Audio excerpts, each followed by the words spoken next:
The wolf learns young that mercy gets you killed. Cedric Ashford learned it at 8 years old, watching his father's throat opened by a business partner who smiled through dinner before plunging the blade. The old duke had been too trusting, too soft, too fucking human. The boy who inherited that blood-soaked title swore he'd never repeat the mistake. 20 years later, Duke Cedric Ashford ruled the Northern Territories like a man who'd murdered every weakness inside himself and buried the corpses so deep even he couldn't find them anymore. Ironmore Keep rose from the cliffs like a monument to controlled violence, its black towers casting shadows across villages that paid their taxes on time and kept their mouths shut. The Duke demanded absolute obedience not because he was cruel, but because cruelty was the only language power understood. Men feared him. Women avoided him. The court whispered his name like a curse they didn't dare speak too loud. But here's the thing about wolves that everyone forgets. Even the most dangerous predator can be brought down by something it never sees coming. Stay with me, because this story doesn't go where you think it does. Winter owned the North when Seraphina Vale arrived at Ironmore Keep with nothing but a ruined family name and a letter of introduction from a magistrate who owed her dead father a favor. The fortress swallowed visitors whole, digesting their hope before spitting out whatever remained. The girl who stepped through those iron gates didn't look like someone who understood that basic truth. The outer courtyard stretched wide and brutal under a sky the color of old steel. Guards in Ashford Crimson watched her from their posts with the casual assessment of men trained to spot weakness. Snow crunched beneath boots that had walked too many miles. Seraphina's traveling cloak was decent quality, but worn at the edges, telling anyone who bothered looking that she came from nobility that had fallen hard and fast. A steward met her at the inner gate, his expression perfectly neutral in that way servants mastered when surviving aristocratic households. "My name is Thomas. The Duke is occupied with territory matters. You'll be shown to quarters in the East Wing." She studied him with dark eyes that didn't flinch from direct contact. "How long until I can present my petition?" Thomas's pause lasted half a heartbeat too long. His Grace sees petitioners when it suits his schedule. "I'd advise patience." The East Wing turned out to be as warm as a crypt and twice as welcoming. The room they gave her overlooked the northern cliffs where wind howled against stone like something trying to claw its way inside. A single window, a narrow bed, a wash basin with water that had probably frozen twice before making it upstairs. The kind of accommodation that told you exactly where you ranked in the fortress hierarchy. Seraphina unpacked her single traveling bag with methodical precision, hanging the 2 decent dresses she owned in a wardrobe that could have held 20 more. Her father's signet ring stayed on the chain around her neck, hidden beneath her collar. The last piece of House Vale that hadn't been seized by creditors or sold to pay debts accumulated by a man who'd been too goddamn honorable for his own good. 3 days passed before Duke Cedric acknowledged her existence. She spent those days learning the fortress geography and watching how power moved through Ironmore's corridors. The court operated on fear disguised as respect. Nobles spoke in careful phrases that never quite said what they meant. Servants vanished into walls when anyone important approached. The whole place functioned like a machine built from anxiety and brutally enforced order. On the 4th morning, Thomas appeared at her door before dawn. "His Grace will see you in the war chamber. Now." The war chamber occupied the fortress's central tower, a circular room dominated by a table carved from single piece of black oak. Maps covered every surface, marked with notations in precise handwriting that suggested a mind that planned 6 moves ahead and expected absolute execution. Dawnlight filtered through narrow windows designed for defense rather than comfort. Duke Cedric stood with his back to the door, studying a territory map like he was deciding which pieces to remove from the board. Seraphina had seen powerful men before. Her father had hosted lords and magistrates who carried authority like expensive cologne, something they wore to impress others. This was different. The Duke's presence filled the room like smoke from a fire you couldn't see but knew would burn you if you got too close. He wore black without ornamentation, expensive fabric cut to fit a frame built from violence and discipline. Dark hair touched with gray at the temples. Hands that looked equally comfortable holding a pen or a blade. He didn't turn around when she entered. House Vale. Destroyed 3 years ago when your father guaranteed loans for a merchant consortium that collapsed. He kept his word even when it bankrupted him. Died 6 months later. Heart failure, though anyone paying attention knew it was shame that killed him. His voice carried the kind of cold precision that came from years of saying exactly what he meant and watching people scramble to obey. You've been living on charity since then. Minor houses, distant relatives, anyone who remembered your family before it fell apart. Now you're here asking me to restore your name and grant you a stipend so you can maintain some semblance of dignity. Serafina kept her voice level. That's accurate, Your Grace. Kedrick finally turned. The first thing that struck her was his eyes.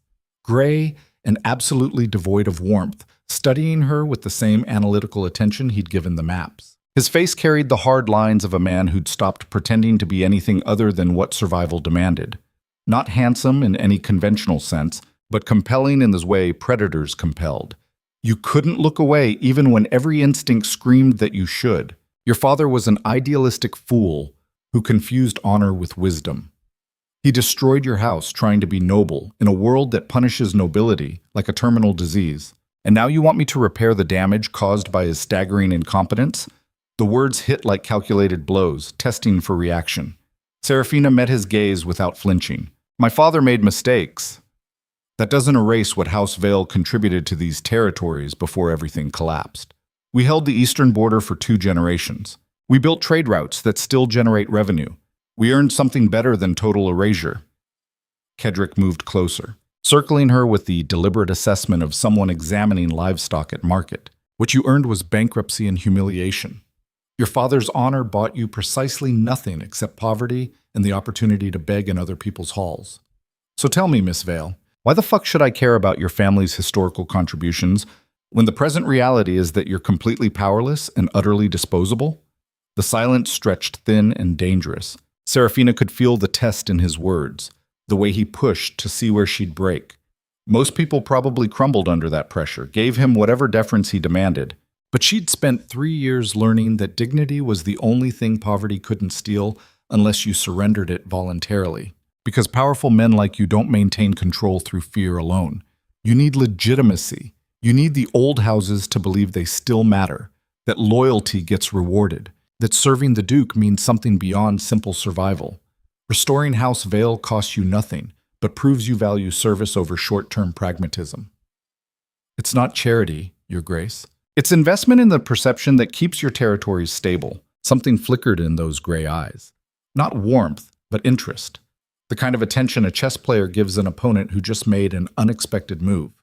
You think you understand how power works. I understand that you didn't agree to see me because you planned to refuse. You could have done that through your steward. You're here because you're curious whether I'm worth the minimal resources it would take to rebuild House Vale's name. Kedrick stopped directly in front of her, close enough that she could see the faint scar along his jaw and smell the subtle scent of leather and steel that clung to him. Curiosity is dangerous, Miss Vale. It makes men careless. It makes them mistake novelty for value. Then dismiss me and prove you're as predictable as every other lord who governs through intimidation alone. The words left her mouth before strategy could stop them, raw and challenging in a way that probably qualified as suicidal in Kedrick Ashford's war chamber. The Duke's expression didn't change, but the air between them shifted into something electric and precarious. You'll stay at Iron Moor. You'll attend court functions. You'll represent House Vale in whatever capacity I determine useful. In exchange, I'll restore your family's status and provide a reasonable stipend. But understand this clearly. You belong to my court now. Your movements, your associations, your fucking opinions are all subject to my approval.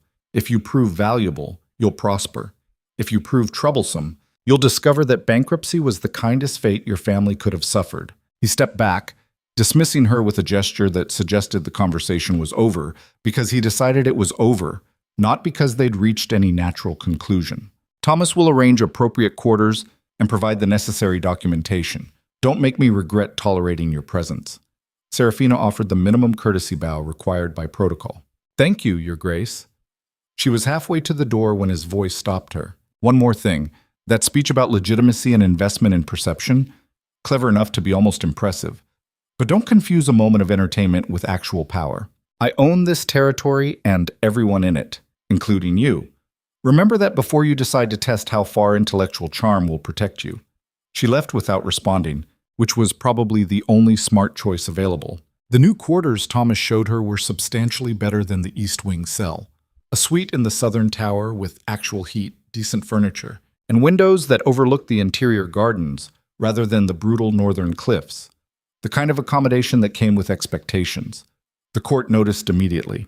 Within hours, servants who'd previously ignored her started offering deferential greetings. Minor nobles who'd been content to let her exist in obscurity suddenly found reasons to introduce themselves. The social machinery of Ironmore Keep adjusted to accommodate House Vale's restoration with the smooth efficiency of a system that had processed countless similar transactions. A seamstress arrived that same afternoon with fabric samples and measuring tape. His Grace has requested appropriate court wardrobe for you, Miss Vale. We'll need at least 3 formal gowns and suitable daily wear. I'm told expense is not a primary concern, within reasonable parameters. Serafina examined the fabrics with the practiced eye of someone who'd once taken such things for granted and learned to live without them. Nothing too ostentatious. I don't need to look like I'm competing with established houses. The seamstress smiled with professional sympathy.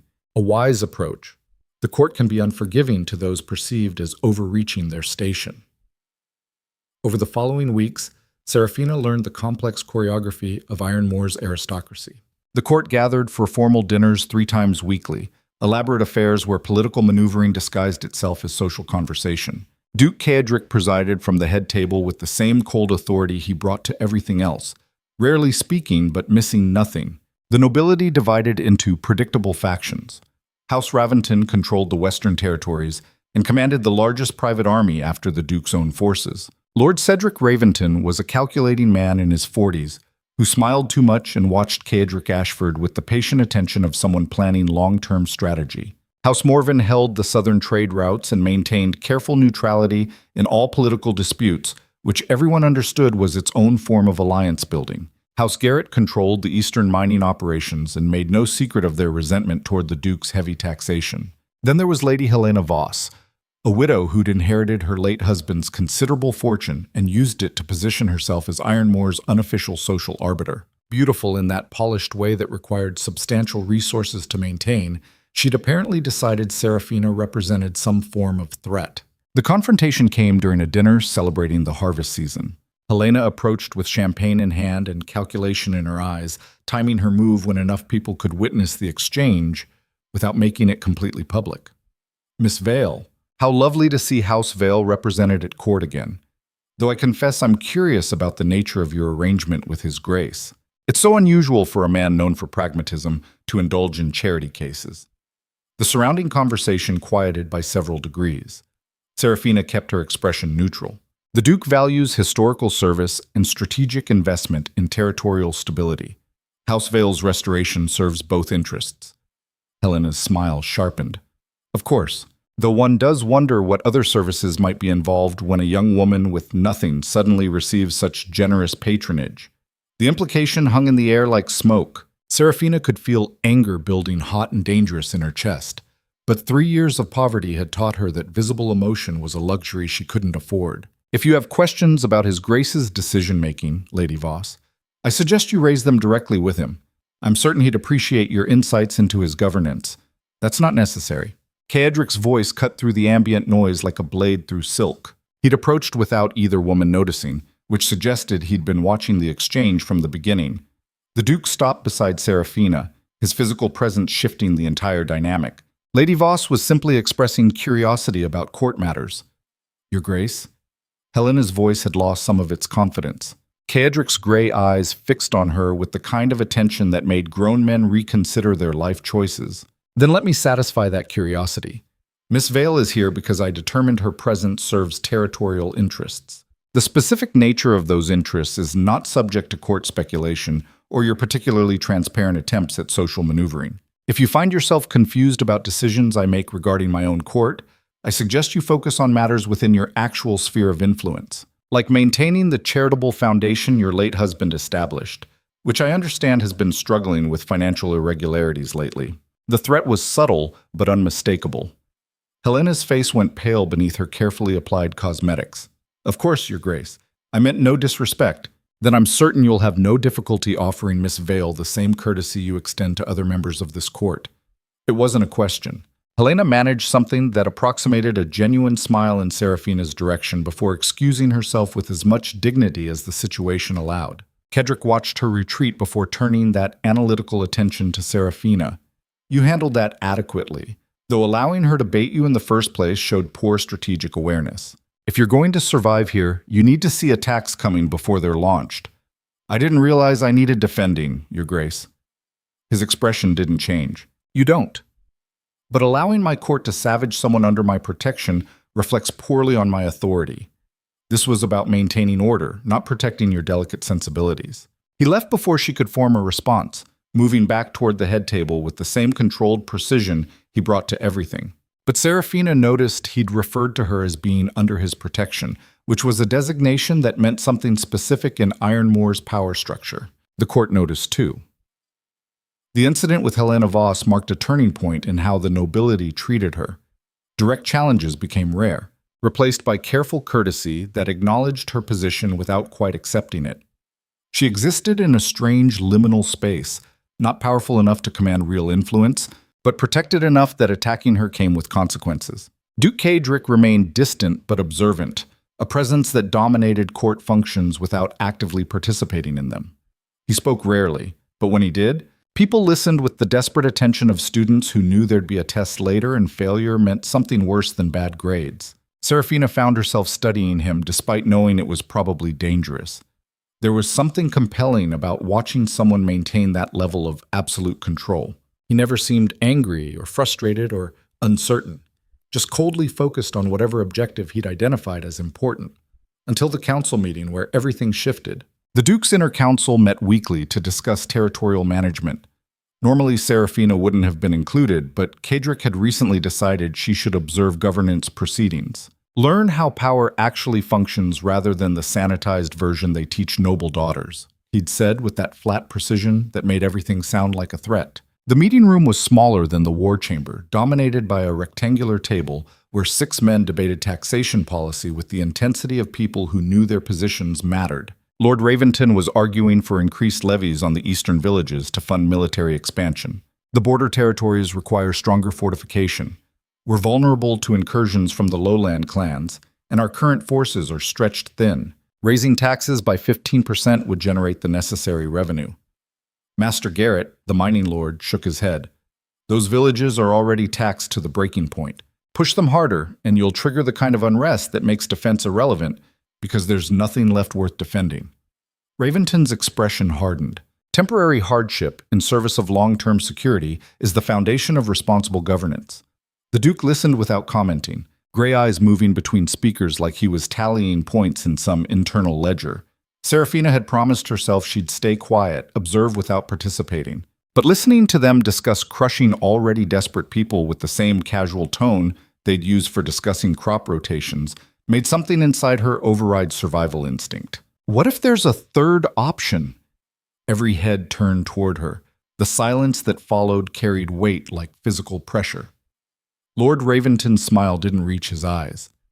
Please, Miss Vale, do enlighten us with your expertise on military funding and territorial defense. Cadric's gaze fixed on her with that absolute attention that felt like being studied under glass. She forced herself to continue. The eastern villages produce the lowest agricultural yield in the territories, which is why they struggle with current tax rates.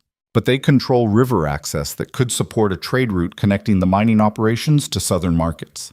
Invest in infrastructure rather than increasing taxes, and you generate revenue that funds defense without destroying the population base you're supposedly protecting. The proposal hung in the air while the council processed what she'd just done. Master Garrett looked intrigued despite himself. The river route has been discussed before, but the initial investment would be substantial. Raventon's expression had gone cold. This is a military council, not an economic seminar. We're discussing immediate security needs, not speculative infrastructure projects. He turned toward the Duke. Your Grace, with all respect to Miss Vale's enthusiasm, perhaps she'd benefit from understanding these meetings before attempting to contribute to them. The dismissal was surgical in its precision. Cadric's face remained expressionless, which somehow felt more dangerous than visible anger would have been. When he finally spoke, his voice carried that quiet intensity that made every word count. Lord Raventon, when I want your advice on who should speak in my council chambers, I'll ask for it. Until that moment, which I can confidently predict will never arrive, you'll extend the same courtesy to Miss Vale that you demand for yourself. Raventon's face flushed, but he managed a tight nod. The Duke turned that penetrating attention toward Serafina. Your infrastructure proposal has merit, though you've oversimplified the timeline and underestimated the political complications. Master Garrett, I want detailed analysis on the river route by next week. Include projected costs, timeline, and expected return on investment. We'll revisit military funding after examining alternatives. The council proceeded with subdued tension, the kind that came from watching someone nearly get crushed and surviving through unpredictable intervention. When the meeting finally ended, Serafina was gathering her notes when Kaedric's voice stopped her. Stay. The others filed out with that careful haste that suggested they didn't want to witness whatever was coming next. When they were alone, the Duke moved to the window overlooking the courtyard where soldiers drilled in formation below. You made Raventon look incompetent in front of the council. That's dangerous, even with my protection. His tone was conversational, which somehow made it worse. I wasn't trying to embarrass him. I was offering a legitimate alternative. Your intentions are irrelevant. In this court, perception matters more than truth. Raventon now views you as a threat to his influence, which means he'll work to undermine your position. And unlike Lady Voss's social maneuvering, Raventon commands actual resources and knows how to use them strategically. Serafina moved closer, frustrated by the clinical way he analyzed everything. Then why did you defend me? Why restore my house and give me access to these meetings if speaking honestly makes me a target? Kaedric turned from the window, studying her with that absolute focus. Because competent counsel is valuable, and I don't give a fuck if it makes mediocre men uncomfortable. Raventon has been pushing military expansion for his own political benefit, not territorial security. Your infrastructure proposal undermines that agenda, which serves my interests. But don't mistake strategic alignment for protection. I defended you because it benefited me, not because I care about your survival. The words should have stung, but Serafina found herself almost relieved by their honesty. At least he didn't pretend his decisions were motivated by anything other than calculated self-interest. Understood, Your Grace. Something shifted in his expression, too subtle to name but present nonetheless. You should be more careful. Intelligence without strategic awareness gets people killed in courts like this one. I'll take that under advisement. She started toward the door, then paused. For what it's worth, thank you for letting me speak, even if it was strategically motivated rather than personal. Kaedric's gray eyes tracked her with that predatory attention. Don't thank me.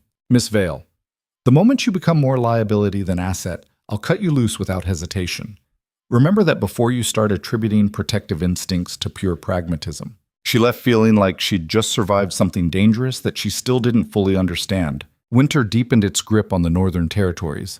Snow-buried roads and transformed Ironmore Keep into something from a nightmare. All black stone and white drifts that made the world feel smaller and more desperate. The court grew restless with confinement, political tensions building like pressure in a sealed container. Serafina continued attending council meetings, offering analysis that Kaedric sometimes accepted and sometimes dismissed with that brutal efficiency. She learned to read the subtle signals, when he wanted debate versus when he'd already decided and was simply going through procedural motions. How to frame suggestions so they sounded like tactical observations rather than personal opinions. But she also noticed things that didn't fit the cold pragmatist image everyone accepted as complete truth. The Duke reduced grain taxes on 3 villages struggling with failed harvests, despite Lord Raventon's vocal opposition. He personally reviewed petitions from commoners seeking justice against corrupt magistrates, something most lords delegated to subordinates. When a servant was caught stealing food to feed her children, Kaedric had her reassigned to kitchen work rather than imprisoned, then quietly arranged for her family to receive support. Small acts that contradicted the absolute tyrant narrative. Serafina wondered what had happened to create someone capable of both calculated ruthlessness and hidden mercy. What kind of life taught a man to trust no one while simultaneously trying to protect people he claimed not to care about? She made the mistake of asking during a late-night encounter in the fortress library. Serafina often went there after court functions, finding comfort in the silence and the books that reminded her of better times in House Vale before everything collapsed. She'd assumed she was alone until she noticed Kaedric in a corner alcove, reading by candlelight with the same focused intensity he brought to everything. She almost left, but he'd already noticed her presence. If you're here to continue earlier debates about agricultural reform, I'm not in the mood for extended policy discussion. His voice carried less edge than usual, fatigue showing through the careful control. Serafina approached cautiously. I was just looking for something to read. I didn't realize anyone else used the library this late. Most people don't. But insomnia has its advantages when it comes to getting work done without constant interruption. He closed the book he'd been reading, some military treatise written in what looked like Old Valerian. She couldn't stop herself from asking, Can I ask you something? Kadrick's expression suggested this was probably unwise, but he gestured for her to continue. Why do you work so hard to maintain the image of complete ruthlessness when your actual decisions sometimes contradict it? The grain tax reduction. The magistrate reviews. That servant last week. They don't fit the tyrant narrative you want everyone to believe. Silence stretched thin and dangerous between them. When he finally spoke, his voice had gone cold in a way that felt genuinely threatening. You think you've discovered some hidden depth that makes me more complex than advertised? Some secret compassion that contradicts my reputation? I think you're more complicated than you let people see. Kadrick stood, moving closer with deliberate intensity. Let me clarify your fundamental misunderstanding, Miss Vale. Everything I do serves territorial stability and personal power. The grain tax reduction prevents rebellion that would cost more to suppress than the lost revenue. Reviewing magistrate petitions ensures local officials fear my oversight more than they value corrupt profits. Reassigning that servant was cheaper than training a replacement and demonstrated measured rather than capricious judgment. There is no hidden kindness, no secret humanity waiting to be discovered. Just calculated self-interest that occasionally produces outcomes that look like mercy to people naive enough to confuse strategy with sentiment. The words were brutal in their precision, designed to shut down any attempt at deeper understanding. But Serafina had spent enough time watching him to notice the micro-expressions that contradicted his carefully maintained facade. The way his jaw tightened when discussing the starving villages. The brief hesitation before ordering punishments. The fact that he was here in the library at midnight reading military history instead of sleeping. If that's true, why are you so determined to make me believe it? His gray eyes went flat and dangerous. Because people who think they understand me make mistakes. They assume knowledge where only observation exists. They mistake temporary alignment for permanent alliance. And then they're surprised when I prioritize my interests over their comfort. He moved past her toward the door. Go to bed, Miss Vale. And stop trying to excavate meaning from practical decisions. You'll only disappoint yourself. He left before she could respond, his controlled footsteps echoing down the stone corridor. But Serafina stayed in the library thinking about the way he'd avoided her actual question while simultaneously confirming everything she'd suspected. The Duke was terrified of being known, she realized. Not because he had something to hide, but because allowing people to see past his defenses meant acknowledging the defenses existed in the first place. And that vulnerability was more dangerous to him than any political enemy could ever be. The next morning, everything changed. Serafina was breaking fast in her quarters when urgent footsteps approached down the corridor. Thomas appeared in her doorway with an expression that suggested crisis. Miss Vale, you need to come to the Great Hall immediately. What happened? Thomas's face was pale. Just come, please. The Great Hall was designed to accommodate hundreds, but currently held a smaller, deadlier crowd. The Duke's inner council stood in formation while Kaedric occupied the central platform like a king preparing for war. But the real focus was the man kneeling before him with hands bound and face bloodied. Serafina felt her stomach drop when she recognized him. Marcus Thorne, her father's former steward, and one of the few people who'd helped her survive after House Vale's collapse. An older man with kind eyes and a gentle demeanor completely at odds with Ironmore's brutal court. He was going to die, and somehow she knew she was the reason. Duke Kadrick's voice carried across the hall with terrible clarity. This man was discovered leaving the fortress 3 hours ago carrying documents detailing military deployments, taxation records, and infrastructure plans. He's been passing information to parties outside Ironmore for the past 2 months. Marcus kept his eyes down, not denying anything. Kadrick continued with that flat precision. The penalty for espionage against the Duke's territories is execution, public and immediate, to demonstrate the consequences of betrayal. He drew his sword with casual efficiency, the blade catching light from the high windows. That's when Serafina understood. Marcus hadn't been spying for foreign enemies. He'd been protecting her, gathering intelligence that could be used against Kaedric if the Duke ever decided she'd outlived her usefulness, making sure she had leverage if everything went wrong. And now he was going to die for that loyalty. Wait. Her voice cut through the hall before strategy could stop her. Kedrick's gray eyes found her in the crowd with that absolute attention. Miss Vale, this doesn't concern you. The warning was unmistakable. But Serafina moved forward anyway, pushing through the assembled nobility until she stood at the base of the platform. He did it for me. Whatever information he was gathering, it was meant to protect me, not harm the territories. So, if you're going to execute someone for that crime, it should be me. The silence that followed felt like the moment before thunder. Marcus finally looked up, horror evident in his battered face. No. Miss Serafina, don't... Kedrick descended from the platform with controlled fury, stopping directly in front of her. You're confessing to treason? His voice was quiet enough that only she could hear. I'm taking responsibility for actions committed in my name. Brave and completely fucking stupid. Do you understand what you're doing? Saving the life of someone who was only trying to help me survive in a court where I have no real power and everyone knows it. Her voice remained steady despite the fear making her hands shake. Kedrick studied her with that penetrating intensity, and she could practically see him calculating angles and outcomes. The Duke turned back toward the assembled court. Marcus Thorne's execution is suspended pending further investigation into his motivations and handlers. He'll be held in the fortress prison until I decide his ultimate fate. Relief flooded through her. As for Miss Vale, his voice went cold again. She'll be confined to her quarters under guard until we determine the extent of her involvement in this matter. Council is dismissed. The assembled nobility filed out with subdued whispers while guards moved to escort both Marcus and Serafina away. But before they could reach her, Kedrick grabbed her arm with controlled force. You just made this infinitely more complicated, he said quietly. I hope whatever loyalty you feel was worth it. She met his gray eyes without flinching. He's a good man who was trying to protect someone powerless in your court. Yes, it was worth it. Something flickered in his expression, too complex to interpret. Then he released her, gesturing for the guards to proceed. Serafina spent the next 3 days locked in her quarters with 2 armed soldiers stationed outside her door, wondering if she'd just destroyed the precarious position she'd worked so hard to establish. No one came to question her. No messages arrived. Just silence and the growing certainty that she'd finally pushed too far. On the 4th night, her door opened without warning. Duke Kedrick entered alone, dismissing the guards with a gesture.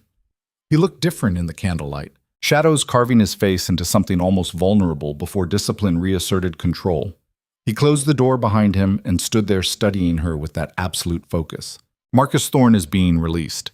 I'm arranging transport to the Southern Territories where he'll be given a position managing trade routes far from Ironmore and court politics. Serafina felt relief crash through her like a wave. Thank you. Kedrick cut her off with a raised hand. Don't thank me. He's alive because killing him would have made you an enemy, and I have enough of those without adding you to the list. But understand this, he was gathering intelligence that could have been used against me, against this territory, against people who depend on stability. Your loyalty to him put all of that at risk.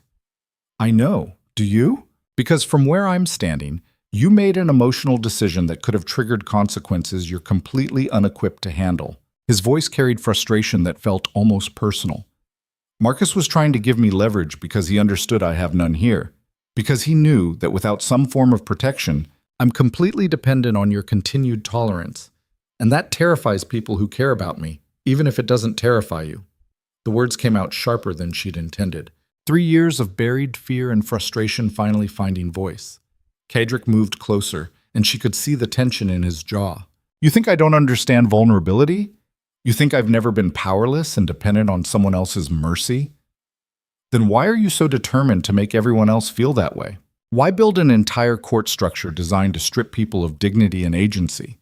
Because dignity and agency are luxuries that get you killed when power is the only thing preventing chaos. His voice had risen for the first time since she'd met him, control finally cracking. My father was dignified and trusting and believed the best in people right up until his business partner opened his throat during dinner. I was 8 years old, hiding in a cupboard, watching my father die because he was too fucking noble to see betrayal coming. So yes, I governed through fear and absolute control because anything less invites the kind of violence that destroys everything you're trying to protect. The confession hung between them, raw and unexpected. Serafina stared at him, finally understanding the architecture of the man who terrified an entire territory. Someone killed your father in front of you. It wasn't a question. Kaedric's expression had gone carefully neutral again, like he was rebuilding walls that had briefly collapsed. Ancient history. Not relevant to current circumstances. It's completely relevant. You became the thing you were most afraid of. You turned yourself into someone so dangerous that no one would ever have the courage to betray you the way your father was betrayed. His gray eyes found hers with dangerous intensity. Survival isn't complicated, Miss Vale. You identify threats and neutralize them before they can act. You maintain absolute control over every variable. You never show weakness because weakness is the opening knife blades find. She took a step closer, closing the distance between them. And what happens when control becomes another form of prison? When you're so defended that you can't tell the difference between survival and just existing inside walls you built yourself?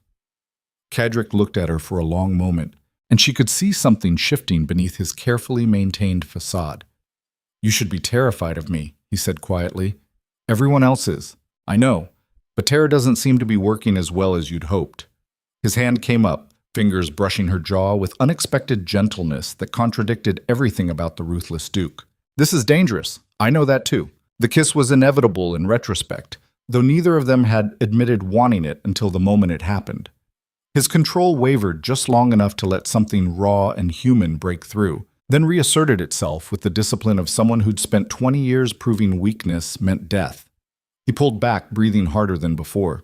"This doesn't change anything. You're still under my authority, still subject to court politics, still in danger from people who would use any perceived attachment against both of us." "Understood." Kaedric moved toward the door, then paused with his hand on the handle. "I'm lifting your confinement. You'll resume normal court activities. But be more careful, Serafina. The protection I can offer has limits, and there are people in this fortress who would celebrate watching you fall." He left without waiting for a response. Serafina stood alone in her quarters, fingers touching her lips where she could still feel the ghost of that kiss, wondering what the fuck she'd just gotten herself into. Because Duke Kaedric Ashford might be the most dangerous man in the Northern Territories, and she'd just become his weakness. The court noticed the shift before either of them acknowledged it existed. Duke Kaedric still governed with the same ruthless precision, but now his attention tracked Serafina through crowded halls with a focus that made seasoned nobles nervous. She felt it like heat against her skin, that constant awareness that she was being watched by someone who missed nothing and forgot less. 3 weeks after Marcus Thorne's exile, Lord Raventon made his first calculated move. The Winter Council had gathered to discuss border fortifications when Raventon stood with documents clutched in his manicured hands. His smile carried all the warmth of a blade being sharpened. "Your Grace, I've received concerning reports from our Eastern trade partners. They claim House Vale still owes substantial debts from the merchant consortium collapse. Creditors are demanding the Duke's court acknowledge responsibility for obligations incurred before Miss Vale's restoration." Every head turned toward Serafina. She kept her expression neutral despite feeling her stomach drop.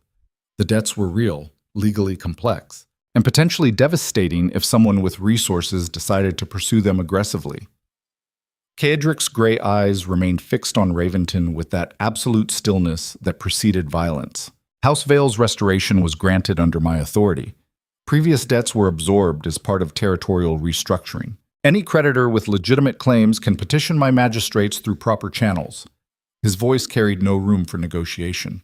Raventon's smile widened slightly. "Of course, Your Grace. Though I wonder if the court fully understood the extent of those obligations when restoration was granted.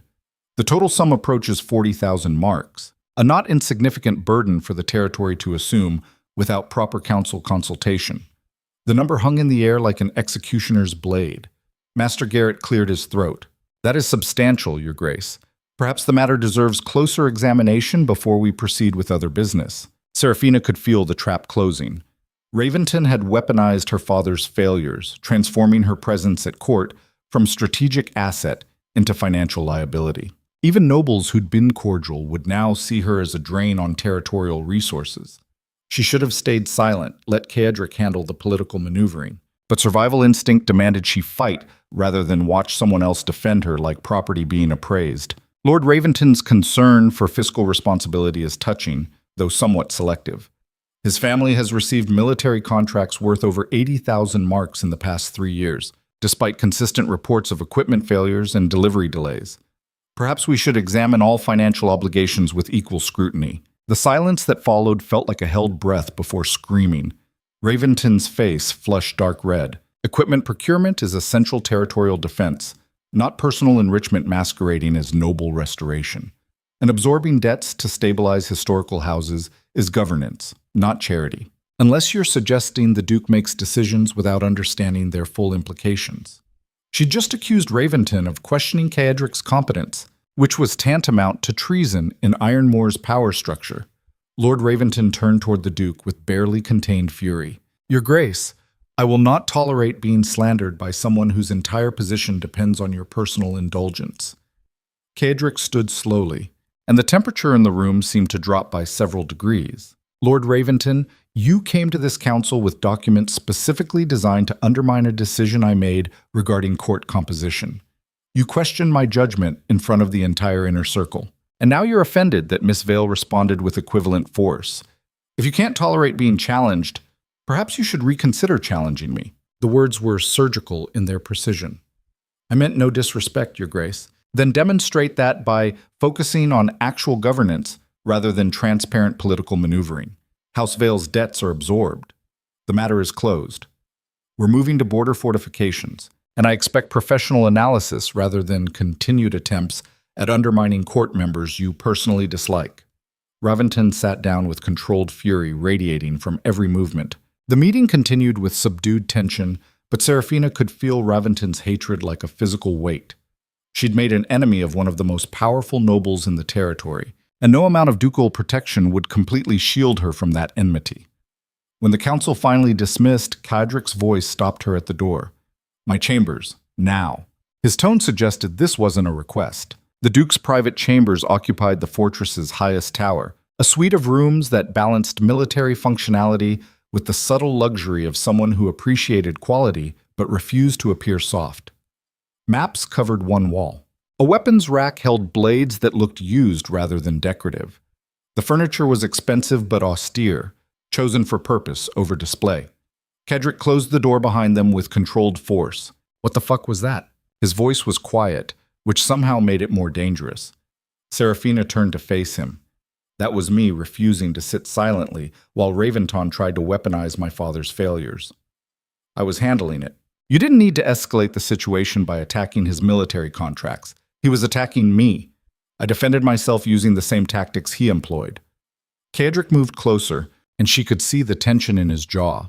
"You defended yourself by making him look incompetent in front of the council, which means he now has to respond or lose face among the other nobles.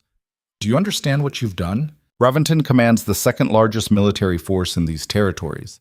He has alliances with 3 other houses and enough resources to make your life extremely difficult. So I should have stayed quiet and let him humiliate me? Let everyone watch while he proved I'm just a charity case dependent on your protection?" The words came out sharper than intended, 3 years of suppressed anger finally finding voice. "Yes. You should have let me handle it, because I have the power to shut him down without creating the political complications you just triggered." His hands gripped her shoulders, not rough but firm enough to make his point physical. "You're thinking like someone with actual power when you're still completely vulnerable. That's going to get you hurt in ways I can't prevent." Serafina met his gray eyes without flinching. "I spent 3 years being vulnerable and powerless, eating at tables where people barely acknowledged my existence, sleeping in rooms smaller than closets, wearing clothes with patches I tried to hide. I survived all of that by learning when to be quiet, and when refusing to be quiet was the only way to maintain any dignity at all. So forgive me if I won't perform grateful submission every time someone tries to remind me I'm supposed to know my place." Something shifted in Caedric's expression, control wavering just enough to let actual emotion break through. "This isn't about submission, it's about survival. About understanding that there are threats in this court you're not equipped to handle alone.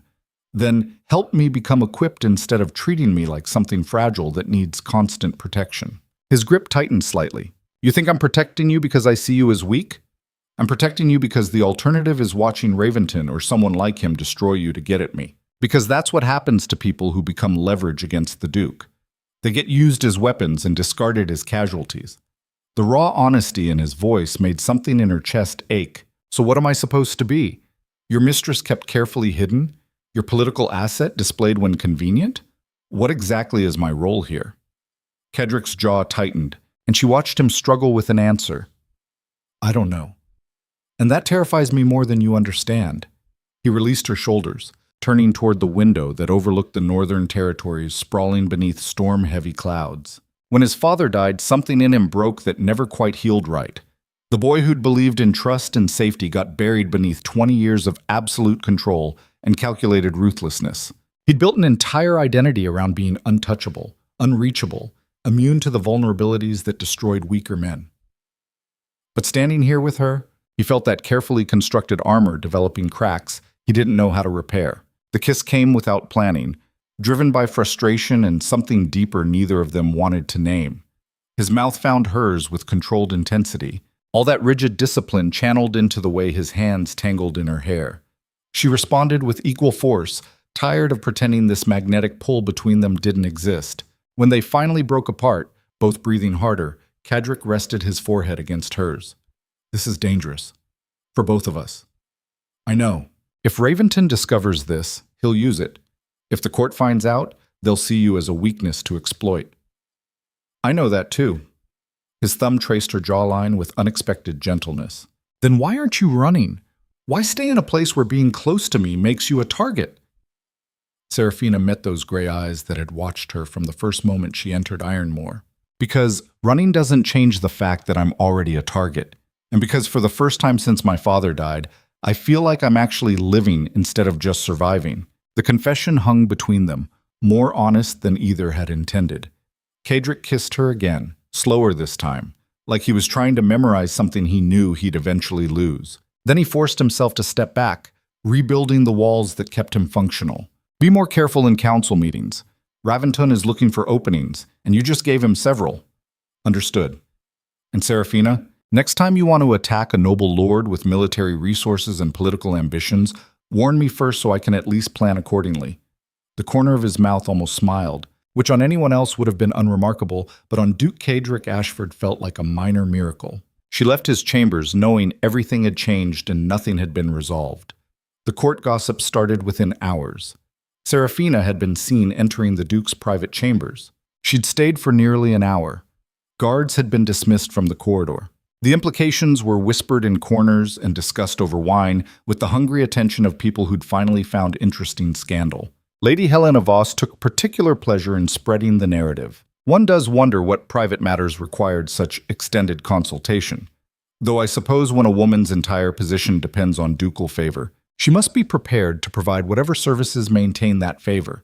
The insinuation was clear enough to damage without being explicit enough to trigger direct punishment. Serafina endured it with the same forced composure she'd learned during 3 years of poverty.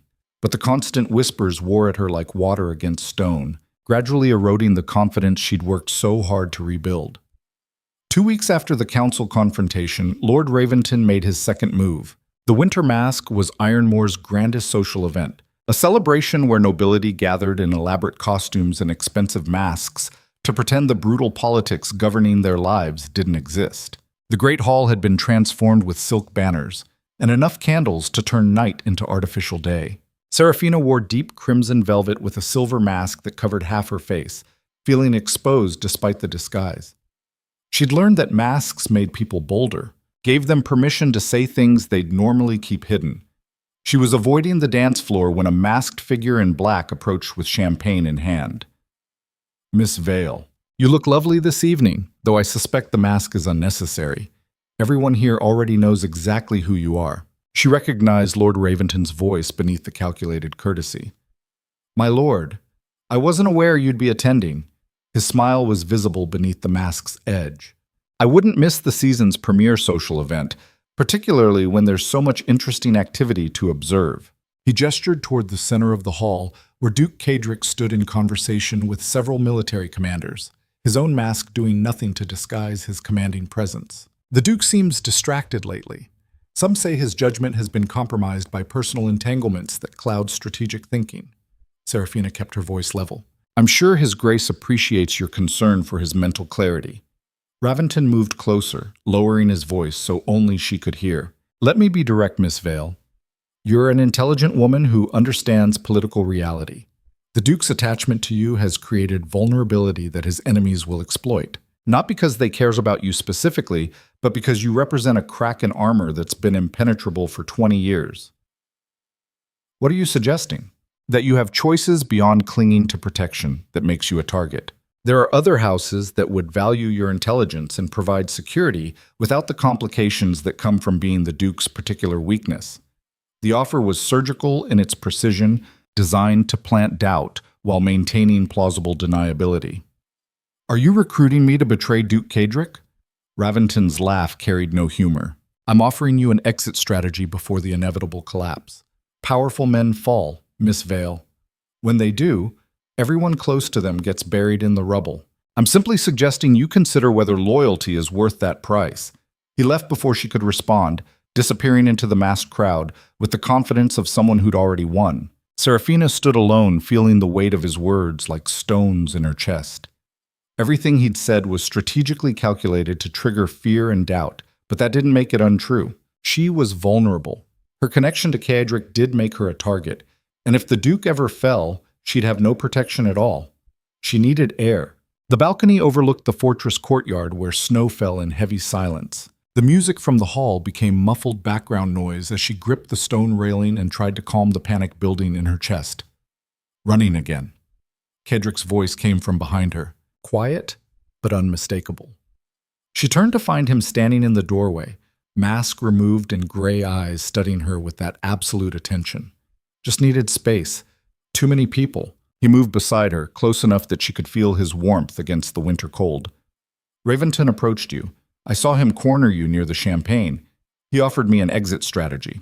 Suggested I align with his house before your inevitable fall destroys everyone close to you. Cadric's expression didn't change, but something dangerous flickered in his eyes. And you're considering it. It wasn't a question. Serafina turned to face him fully. I'm considering that everything he said was designed to manipulate me, but that doesn't mean it's wrong. I am vulnerable. Being close to you does make me a target. And if something happens to you, I have no safety net at all, so you want guarantees, security that doesn't depend on my continued power. His voice had gone cold in that way that meant he was rebuilding walls. I want honesty. I want to know what this is between us, because right now I'm risking everything on something you won't even name. The silence stretched thin and dangerous. When Cadric finally spoke, his words carried the weight of admission he'd never intended to make. I don't do relationships, Serafina. I don't trust people enough for that level of vulnerability. But somehow you've gotten past defenses I didn't even know could be breached. And that terrifies me because everyone I've ever cared about became a weapon someone else used against me. His hands gripped the railing hard enough that his knuckles went white. My father trusted his business partner. That trust got him killed in front of his 8-year-old son. My mother loved a court advisor who poisoned her to gain favor with a rival house. I was 12 when I watched her die slowly over 3 months, too young to prevent it and old enough to understand exactly what had happened. So yes, I built my entire life around never being that vulnerable again. The confession hung between them, raw and devastating. Serafina felt something break open in her chest. And now you think caring about me makes you vulnerable again. I know it does. But apparently I'm doing it anyway, which is either growth or stupidity, and I genuinely can't tell the difference.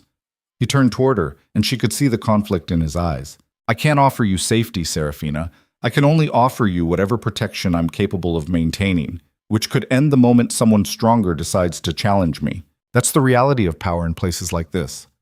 Nothing is guaranteed, nothing is permanent. And the people who matter most become the biggest liabilities. So what do? We survive. Together, for however long that's possible.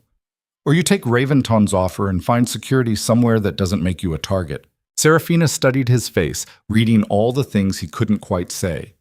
This man who governed through fear and absolute control was offering her the most honest thing he had. The acknowledgement that he couldn't protect her from everything, but he'd try anyway. I'm not taking Raventon's offer. His expression shifted slightly, relief breaking through the careful neutrality. Why not? It would be safer. Because safety without choice is just another kind of prison. And because I'd rather risk everything with someone who's honest about the dangers than hide behind protection that comes with strings attached. She moved closer, eliminating the distance between them. Besides, you're not the only one who's terrified. But being terrified together seems preferable to being safe and alone. Kedrick's hands came up to frame her face with unexpected gentleness. You're going to get hurt eventually. I can't prevent that. Probably. But not tonight. He kissed her with his desperate intensity of someone who'd spent 20 years denying himself human connection and finally stopped fighting it. When they broke apart, he kept his forehead pressed against hers. Raventon is planning something bigger than recruitment offers. Be careful. I will. They stood together on the balcony while snow fell around them. Two people who'd survived too much to trust easily, but somehow found themselves trusting anyway. Inside the hall, masked nobility danced and plotted beneath glittering chandeliers, unaware that the fortress's carefully maintained order was beginning to fracture. Lord Raventon watched from the shadows with calculating eyes and a smile that promised violence. The real war was about to begin. Spring arrived with deceptive gentleness, melting snow and opening roads that winter had sealed. But the thaw brought more than seasonal change. It brought visitors. Duke Kedrick received the message during morning council, his expression going carefully neutral as he read the contents. What is it? Master Garrett asked. A delegation from the Crown. They'll arrive within the week to audit territorial governance and investigate reports of excessive taxation and civil rights violations. The silence that followed was absolute. The Crown rarely involved itself in Northern Territories unless someone had filed formal complaints significant enough to warrant royal attention. This wasn't routine oversight. This was a direct challenge to Kedrick's authority. Lord Raventon leaned back in his chair with barely concealed satisfaction. An unfortunate development, Your Grace. Though not entirely unexpected given recent governance decisions that have prioritized personal interests over territorial stability. The implication was clear. Someone had reported Kedrick to the Crown, and that someone was almost certainly sitting in this room. Serafina watched the Duke's face remain absolutely controlled, but she could see the tension in his shoulders. We'll cooperate fully with the Crown's audit. I want all financial records, judicial proceedings, and military deployments prepared for review. Any magistrate or official with questionable practices will be identified and removed before the delegation arrives. His gray eyes swept the council with predatory attention. And whoever filed these complaints can rest assured that royal investigation works both ways. The Crown will examine territorial governance, but they'll also look closely at the noble houses filing accusations. I'm certain everyone here has completely clean records that will withstand royal scrutiny. The threat was unmistakable. Raventon's satisfaction dimmed slightly, but he maintained his composure. Of course, Your Grace, we all want what's best for the territory. The meeting dissolved with subdued tension, nobles departing to prepare for the coming investigation. Kedrick remained seated, staring at the message with an expression that made Serafina's stomach drop. When they were alone, she approached carefully. How bad is this? He didn't look up. Potentially catastrophic. The Crown doesn't send audit delegations unless they're seriously considering removing territorial authority. If they find sufficient evidence of misgovernance, they can strip my title and install a royal administrator. But you haven't done anything that warrants removal. Kedrick's laugh carried no humor. I've executed people without trial. I've imposed taxes that technically exceed Crown-mandated limits. I've maintained a private military force larger than regulations technically allow. Any competent investigator could build a case for removal if they wanted to. He finally looked at her, and she could see genuine fear behind the calculated facade. I've governed this territory for 20 years through absolute control and strategic ruthlessness. Those methods kept the peace and prevented the kind of chaos that consumed other northern regions. But they also created vulnerabilities that someone like Raventon knows exactly how to exploit. So we prove the governance works. We show the Crown that stability here depends on your leadership. We? Serafina, if they decide to remove me, you need to be as far from Ironmore as possible. You'll be associated with every questionable decision I've made, and the Crown won't distinguish between the Duke and his court. I'm not running. Again. The words came out harder than intended. Kedrick stood, moving close enough that she could see the conflict in his eyes. This isn't about running. It's about surviving what's coming. Raventon has been planning this for months, maybe longer. The investigation is just the opening move. Whatever he's building toward will be bigger and more dangerous than royal scrutiny. His hands gripped her shoulders. I need you safe more than I need you here. Do you understand that? Serafina met his gaze without flinching. And I need to stop letting fear dictate every decision. I'm staying. We'll face whatever's coming together. The stubbornness in her voice made something in his expression shift between frustration and reluctant admiration. You're going to get yourself killed. Probably. But at least I'll die standing up instead of running away. Kedrick pulled her close, his face buried in her hair, and she could feel him trembling with emotions he'd never learned to express. I don't know how to keep you safe and still let you make your own choices. Then we figure it out together. Like everything else. They stood wrapped in each other while outside the fortress walls, spring continued its relentless advance, and somewhere in the distance, enemies prepared for war. The Crown delegation arrived 5 days later with an entourage that included 3 royal investigators, a magistrate, and enough guards to make the visit feel like an occupation. They were led by Lord Chancellor Brennan, a sharp-eyed man in his 50s who'd built his reputation on rooting out corrupt nobility. Duke Kedrick received them in the Great Hall with all the formal courtesy royal representatives demanded, but Serafina could see the tension in every controlled movement. The investigation lasted 2 weeks. Investigators examined financial records with forensic precision. They interviewed villagers about taxation and governance. They reviewed judicial proceedings and military deployments. They asked questions designed to expose weaknesses and contradictions. Serafina watched Kedrick navigate the scrutiny with calculated discipline, providing information without offering vulnerability, answering questions without revealing strategic thinking. But the constant pressure wore at him like water against stone. On the 12th day, Lord Chancellor Brennan requested a private meeting with the Duke. Serafina wasn't invited, but Kedrick insisted she attend. Miss Vale serves as my advisor on territorial matters. Whatever you need to discuss can be said in her presence. Brennan's sharp eyes assessed her with the same analytical attention he'd brought to everything else. Very well. Duke Ashford, I'll be direct. The investigation has uncovered governance practices that technically violate Crown regulations. The taxation rates, the military force size, and several judicial executions all fall outside acceptable parameters. His voice carried the weight of authority that came from speaking for the Crown itself. However, we've also documented that these territories maintain significantly lower crime rates, higher economic productivity, and greater stability than comparable northern regions. Your methods are unconventional and occasionally brutal, but the results suggest competent governance. Serafina felt relief begin to build in her chest. Brennan continued in that same measured tone. That said, we've received troubling reports about your personal conduct. Specifically, allegations that you've allowed romantic attachment to compromise strategic judgment, that you've granted preferential treatment to House Vale based on personal rather than territorial interests, and that this vulnerability has created opportunities for enemies to manipulate ducal authority. The relief evaporated. Lord Raventon had weaponized their relationship, transforming private connection into evidence of incompetence. Kedrick's expression remained controlled, but she could see the fury building beneath the surface. Who filed these specific allegations? Brennan smiled thinly. Multiple sources within your own court, Your Grace. The consistency of the report suggests widespread concern about your current judgment. The Duke's hands clenched into fists, the only outward sign of the rage he was containing.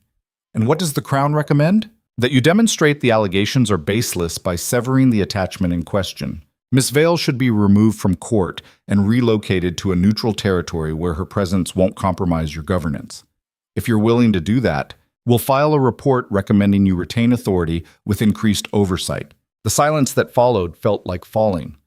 Serafina felt her world tilt sideways as she understood the trap Raventon had built. The Crown wasn't removing Kedrick directly. They were forcing him to choose between power and the one person who'd gotten past his defenses. Between surviving and being human. Kedrick looked at her and she could see everything in his gray eyes. The calculation, the conflict, the terrible understanding that he'd been backed into a corner where every choice destroyed something essential. When he finally spoke, his voice carried the cold precision of someone who'd just accepted unbearable necessity. Lord Chancellor, I need time to consider the Crown's recommendation. Brennan nodded. You have until tomorrow evening. After that, we file our report regardless of your decision. He left them alone in the meeting chamber while spring sunlight filtered through high windows, illuminating the space where everything between them was about to shatter. Serafina waited for Kedrick to speak, but he just stood there staring at nothing with an expression that looked like grief. Finally, she found her voice. You're going to do it. You're going to send me away. He didn't deny it. Raventon planned this perfectly. He knew the crown would prioritize stability over everything else. He knew they'd give me an ultimatum that forces me to choose between authority and vulnerability. His hands gripped the table edge. If I refuse, they remove me and install someone who'll govern without understanding these territories. The stability I've spent 20 years building collapses, and everything I've sacrificed means nothing. But if I agree, I prove Raventon right. I demonstrate that attachment makes me weak. So what's the answer? Kedrick finally looked at her, and she'd never seen him look so defeated. The answer is that I don't fucking know. For the first time in 2 decades, I don't have a strategy that doesn't destroy something I can't afford to lose. Serafina moved closer, forcing him to see her rather than the impossible choice. Then let me make it easy. Send me away. Tell the crown you've severed the attachment. Give them what they want so you can keep the territory stable. No. The word came out harder than intended. I won't let you sacrifice yourself because I made enemies you're not responsible for. This isn't sacrifice, it's survival. You taught me that, remember? You identify threats and neutralize them before they destroy everything. Right now, I'm the threat to your authority, so neutralize me. The logic was brutal and inescapable. Kaedric's hands came up to frame her face, and she could see him memorizing details like he was preparing for loss. If I do this, I prove everything Raventon said about me is true. That I govern through control because I'm too damaged to function any other way. That the moment something human breaks through my defenses, I eliminate it to maintain power. Or you prove that you're capable of making impossible choices to protect people who depend on you. That's not weakness. That's what leadership costs. She was offering him permission to destroy them, and they both knew it. His forehead pressed against hers, and she could feel him shaking. I don't want to be the man who does this. I know, but you don't have a choice. There's always a choice, not when the alternative is chaos that destroys everything you've built. Send me away, Kaedric. Keep your territory. Prove you're still the Duke who can make ruthless decisions when necessary. The kiss was desperate and final, tasting like goodbye and regret, and every word they'd never learned to say. When they broke apart, something had fundamentally changed in his expression.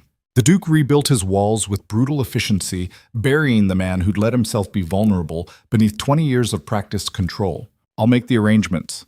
You'll be relocated to a neutral estate with a stipend that ensures comfort.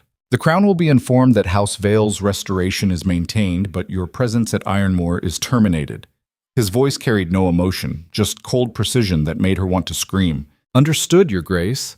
She matched his tone because anything else would shatter what remained of her composure. Serafina, don't apologize or explain or make this harder than it already is. Just do what you need to do. She left before the tears could start, walking through corridors that had become home and would soon be memory. The next evening, Lord Chancellor Brennan received Duke Kaedric's formal response. Miss Serafina Vale would be relocated immediately. All preferential treatment was terminated. The Duke reaffirmed his commitment to territorial governance without personal complications. The Crown filed their report recommending continued authority with increased oversight. Lord Raventon smiled like a predator who'd just tasted blood. And in her quarters, Serafina packed the same traveling bag she'd arrived with, returning to poverty that somehow felt worse now that she knew what she was losing. The carriage left at dawn. Kaedric didn't come to say goodbye, which was probably mercy disguised as cruelty. As Ironmoor Keep disappeared behind spring green hills, Serafina understood that some fractures never healed right. They just taught you to live with the breaking. The estate they sent her to sat 3 days south of Ironmoor, a modest property surrounded by farmland that stretched toward horizons that felt too open after months inside fortress walls. The house was comfortable enough, staffed by servants who treated her with distant courtesy. That made clear she wasn't nobility anymore, just someone being maintained at ducal expense. Serafina spent the first week in a fog of grief disguised as practicality, unpacking her single bag and pretending the emptiness was freedom rather than abandonment. The stipend Kaedric had arranged was generous, more than adequate for comfortable survival. But comfort without purpose felt like another kind of prison. She'd survived poverty before by focusing on immediate necessities, food, shelter, safety. But now those needs were met, leaving nothing but time to think about what she'd lost. The second week, anger arrived. Not the hot rage that burned fast and died, but the cold fury that came from understanding she'd been used as a piece in someone else's game. Reventon had weaponized her existence, transforming private connection into evidence of weakness.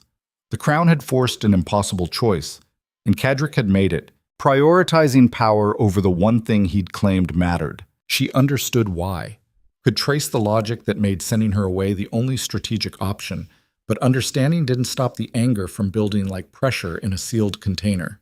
By the third week, she stopped pretending to accept exile gracefully. The letter arrived on a Tuesday morning, delivered by a rider wearing Ironmore colors who left without waiting for response. The seal was Cadric's personal mark, and for one irrational moment her heart jumped with hope that maybe he'd changed his mind. The hope died when she opened it. The handwriting was precise and controlled, every word chosen with the same strategic calculation he brought to governance. Serafina, I'm writing to inform you that your stipend will continue as arranged. The estate is yours for as long as you require it. All documentation regarding House Vale's restoration remains valid despite your relocation. I trust you're settling into your new circumstances adequately. Cadric Ashford, Duke of Ironmore. The formal distance of the letter felt like a slap. No acknowledgement of what they'd been to each other. No recognition that he'd destroyed something real to maintain authority. Just bureaucratic notification that she was being maintained like property that had outlived its immediate usefulness. She read it 3 times, fury building with each pass. Then she did something impulsive and probably stupid. She hired a horse and rode north. The journey back to Ironmore took 4 days of hard travel, sleeping in roadside inns and pushing through spring storms that turned roads to mud.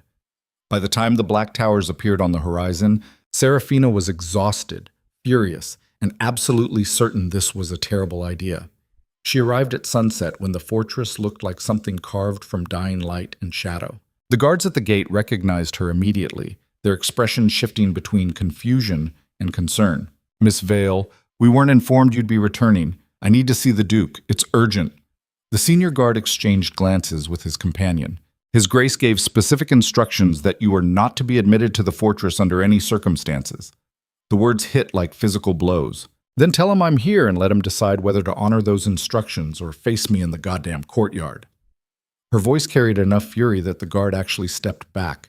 After tense negotiation and consultation with superiors, who clearly didn't want to deal with this situation, they finally sent word to the Duke. 20 minutes later, Thomas appeared with an expression that suggested he'd aged years in the 3 weeks since she'd left. Miss Vale, His Grace will see you in the war chamber. The fortress interior felt different now, transformed from familiar space to hostile territory. Servants who'd once greeted her now avoided eye contact. The corridors felt colder, emptier, like Ironmore itself was rejecting her presence. The war chamber looked exactly the same. Maps still covered every surface. The black oak table still dominated the center, but Cadric looked different, harder somehow. Like the 3 weeks had stripped away whatever softness her presence had created. He stood with his back to the door, studying territorial maps with that absolute focus. You were instructed to remain at the southern estate. His voice carried no warmth, just cold statement of fact. Serafina closed the door behind her with controlled force. I received your letter, the one that treated me like a financial obligation rather than a person you claimed to care about. Cadric didn't turn around.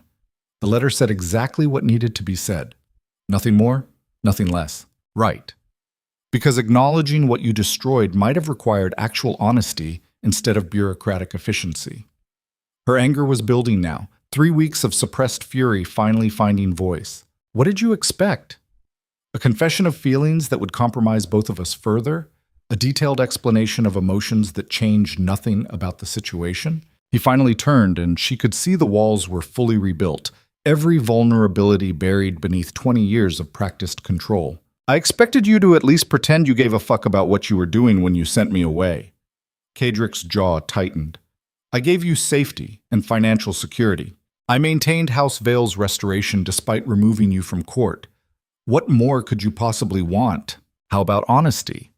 How about admitting that you chose power over everything we built together? We built nothing. We had a brief attachment that became politically inconvenient. I made the strategic choice required to maintain territorial stability. That's reality, not betrayal. The words were designed to hurt, and they succeeded completely.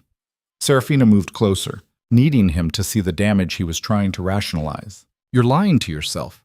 You felt something real, and it terrified you so much that you used Raventon's trap as an excuse to destroy it. This wasn't about territory or stability. This was about you being too fucking damaged to accept that someone got past your defenses. Careful, Miss Vale. His voice went dangerously quiet. Or what? You'll exile me again? Strip away the minimal protection you bothered to provide?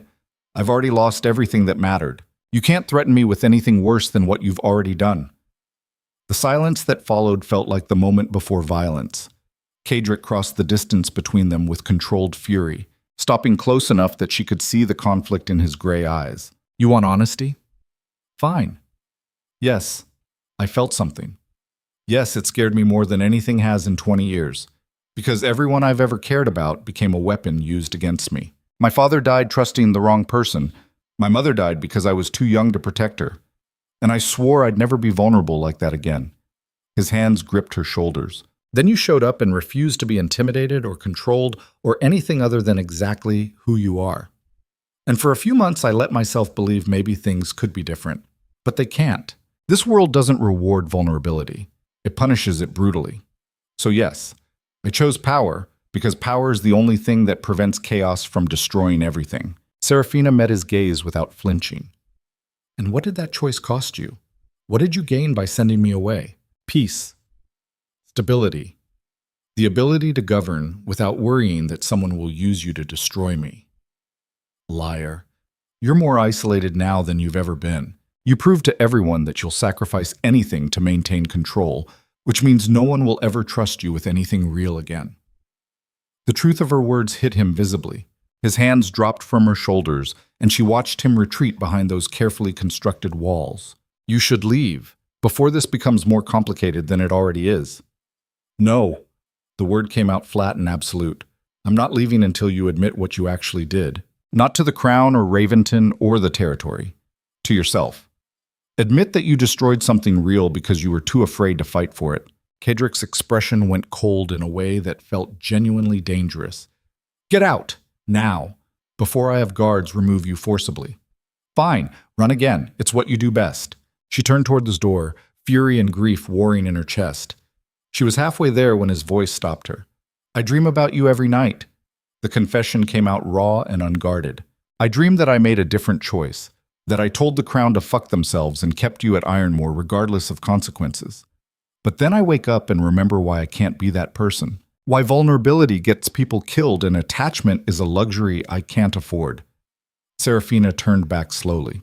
Kadric stood with his defenses finally cracking, letting her see the damaged man beneath the ruthless duke. So yes, I destroyed something real. But the alternative was watching Raventon use you as a weapon until one of us ended up dead. And I couldn't survive that. I've survived everything else, but not that. The honesty in his voice made something break open in her chest. Then what do we do? Because I can't just accept exile and pretend none of this mattered. Before Kadric could answer, the door burst open with violent force. Lord Raventon entered, flanked by 6 armed soldiers, his expression carrying triumphant malice. Your Grace, I apologize for the intrusion, but I'm here on Crown authority to place you under arrest for treason against the realm. The words hung in the air like executioner's blades. Serafina felt the world tilt sideways as soldiers moved to surround them. Kadric's face went absolutely neutral, revealing nothing. On what charges specifically? Raventon's smile was surgical in its precision. Conspiracy to defraud crown taxation, unauthorized military expansion, and murder of royal investigators. We have documentation, witness testimony, and physical evidence of all 3 crimes. You'll be transported to the capital for trial immediately.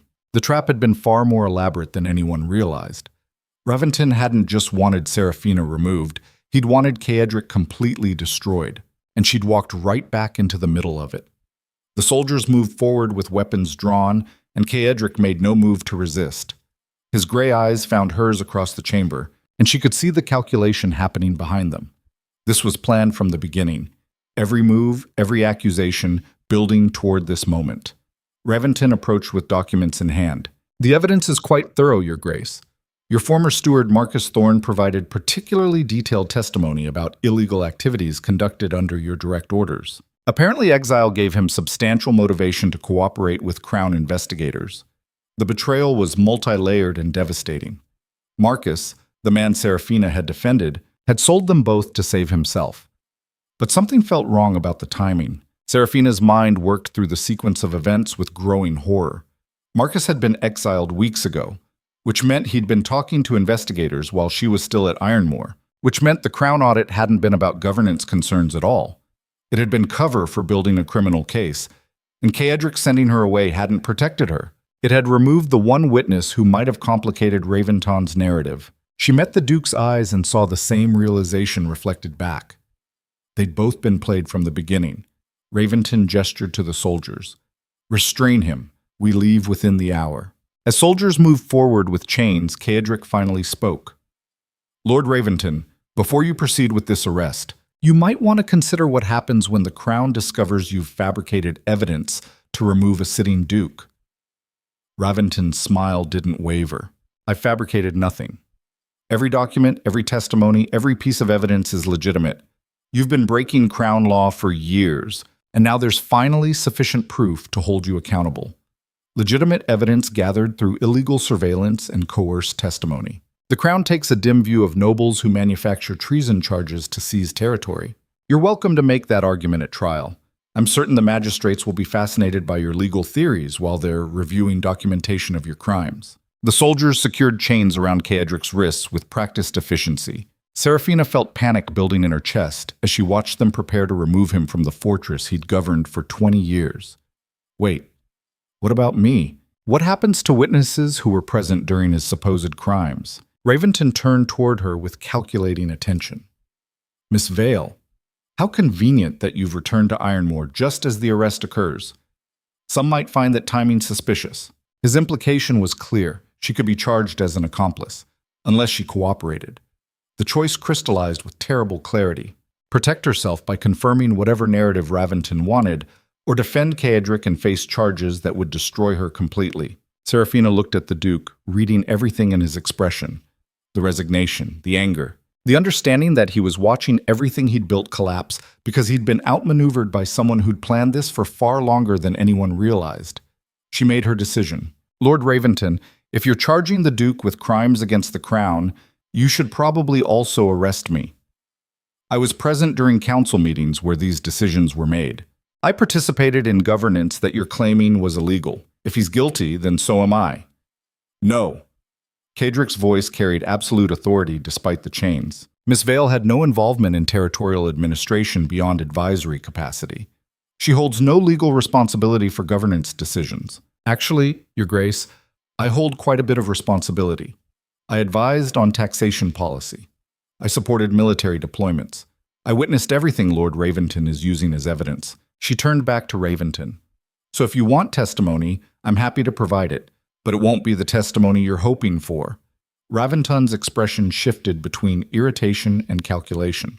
"You're making a substantial mistake, Miss Vale. Defending a fallen duke gains you nothing but shared punishment. Maybe. But abandoning someone to save myself seems like exactly the kind of choice that destroys whatever humanity you're trying to preserve." The words felt like throwing stones at a fortress wall. Inadequate but necessary. Raventon gestured to the soldiers. "Arrest her as well. We'll sort out charges once we reach the capital." As chains closed around her wrist, Serafina met Kaedric's eyes and saw something that looked almost like pride beneath the fury. They were escorted from the war chamber through corridors lined with servants and guards, who watched their duke being arrested with expressions ranging from shock to carefully hidden satisfaction. The fortress that had been Kaedric's seat of power became a gallery of witnesses to his downfall. Outside, 3 fortified carriages waited in the courtyard. Spring rain had started falling, turning the stones dark and slick. Raventon directed soldiers with the efficient authority of someone who'd planned every detail. The Duke rides in the first carriage under maximum security, Miss Vale in the second. I don't want them able to coordinate testimony during transport. As they were separated, Kaedric managed one final statement. "Serafina, you didn't need to do this." "Yes, I did. Someone had to prove that loyalty means something even when it's strategically stupid." His expression shifted into something complex and painful. Then they were forced into separate carriages, chains securing them to interior restraints designed for transporting dangerous criminals. Serafina sat in darkness broken only by filtered light through barred windows. listening to rain drum against the roof and wondering if she'd just made the bravest or most idiotic decision of her life. The journey to the capital would take 5 days, plenty of time to regret everything. The first 2 days passed in uncomfortable silence. Guards rotated shifts with professional efficiency, never engaging in conversation or responding to questions. Meals came at regular intervals, adequate nutrition delivered with the same impersonal precision as everything else. Serafina spent the time thinking about how completely Raventon had outmaneuvered them. He'd used her relationship with Kaedric to create vulnerability, then exploited that vulnerability to force separation that removed her from court just as he was building his criminal case. He'd turned Marcus Thorne into a crown witness by offering him protection and probably wealth. He'd manufactured evidence through what was likely years of careful documentation and strategic manipulation. And now he'd have everything he wanted. Ironmore under his control. Kaedric destroyed. The Northern Territories consolidated under a single ambitious noble who'd proven himself capable of bringing down a duke. She was so focused on analyzing past mistakes that she almost missed the opportunity presenting itself. On the third night, the convoy stopped at a way station for horses to be rested and guards to be rotated. Through the barred window, Serafina could see the facility was smaller than previous stops, staffed by fewer people. She also noticed something odd about the timing. They'd stopped earlier than usual, with at least 2 hours of daylight remaining. The guard rotation happened with less precision than previous changes, and the soldier currently assigned to her carriage looked younger and significantly less experienced than the veterans who'd been monitoring her. Either this was administrative incompetence, or someone was creating an opportunity. 20 minutes after the stop, her carriage door opened unexpectedly. Thomas stood there with a cloak and fear in his eyes. "Miss Vale, we have approximately 5 minutes before the guards realize what's happening. You need to come with me now." Serafina stared at the Duke's steward in complete shock. "What are you doing?" "What I should have done weeks ago. Get out of the carriage before I lose my nerve completely." She climbed down on shaky legs, wrists still bound by chains that Thomas quickly unlocked with a key that shouldn't have been in his possession. "Where's Kaedric?" "Already gone. We separated you for exactly this reason. Easier to extract 2 prisoners from different locations than coordinate simultaneous escapes. So this was planned. You were waiting for the right moment." Thomas led her quickly toward the tree line behind the way station, moving with surprising speed for someone his age. His Grace planned it before he was arrested. He knew Raventon would come for him eventually, made contingency arrangements that went into effect the moment chains were applied. "Now move faster before someone notices you're missing." They reached the forest edge just as shouts erupted from the way station behind them. Discovery had come faster than expected. A horse waited hidden in the trees, saddled and provisioned for hard travel. "Ride northeast toward the border territories. There's a safe house marked on this map with instructions for what to do next." Thomas pressed documents into her hands. "What about you?" "I'll be fine. I'm an old steward who will claim he was overpowered by desperate criminals. No one expects heroic resistance from servants." His smile carried gallows humor. "And the Duke? If everything went according to plan, he's already several miles away under different escort. You'll receive instructions about rendezvous location once you're both clear of immediate danger." Serafina grabbed his arm. "Thomas, thank you. Don't thank me until you survive what's coming. Raventon will be furious when he discovers the escape, and he'll send everything he has to hunt you down. This isn't rescue. It's just a different kind of danger." She mounted the horse with hands that shook from adrenaline and fear. Behind them, torches appeared in the way station courtyard as guards organized pursuit. Thomas slapped the horse's flank hard. "Go, now." Serafina rode into the forest as night fell and pursuit began, carrying documents she hadn't read, and heading toward a future she couldn't predict. The only certainty was that everything had changed again, and this time there was no going back. The safe house turned out to be a hunter's cabin deep in the border forests, reached after 2 days of brutal riding that left her exhausted and paranoid. Every sound became potential pursuit. Every shadow threatened discovery. The cabin was well stocked with provisions and weapons, suggesting someone had prepared it recently. A fire was already burning in the hearth, smoke carefully vented to minimize visibility. Kaedric stood by the window watching the forest with his back to the door, and for one desperate moment relief flooded through her so completely she felt dizzy. Then he turned, and she saw his face. The careful control was gone. replaced by fury so absolute it felt like standing next to a fire that might consume everything nearby. What the fuck were you thinking? His voice was quiet and more dangerous because of it. Serafina closed the door behind her. I was thinking that watching you get arrested for crimes you didn't commit seemed like a bad outcome. So you confessed to shared responsibility, which means Raventon can now charge you as an accomplice. Do you understand what you've done? You could have stayed silent, could have maintained plausible ignorance. Instead, you volunteered to share my punishment. Yes, I did. She met his fury without backing down, because leaving you to face it alone felt like exactly the kind of choice that destroys whatever humanity you're trying to preserve. Kadric crossed the cabin in 3 strides, grabbing her shoulders with controlled force.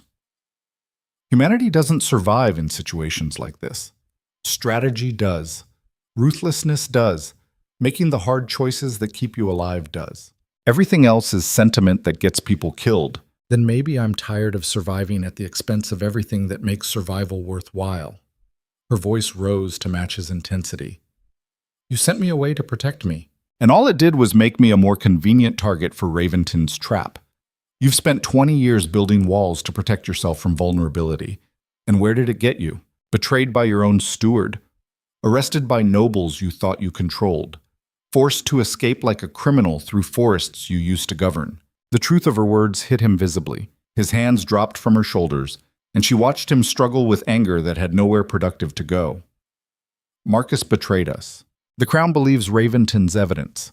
Half my former allies will distance themselves now that I'm facing treason charges.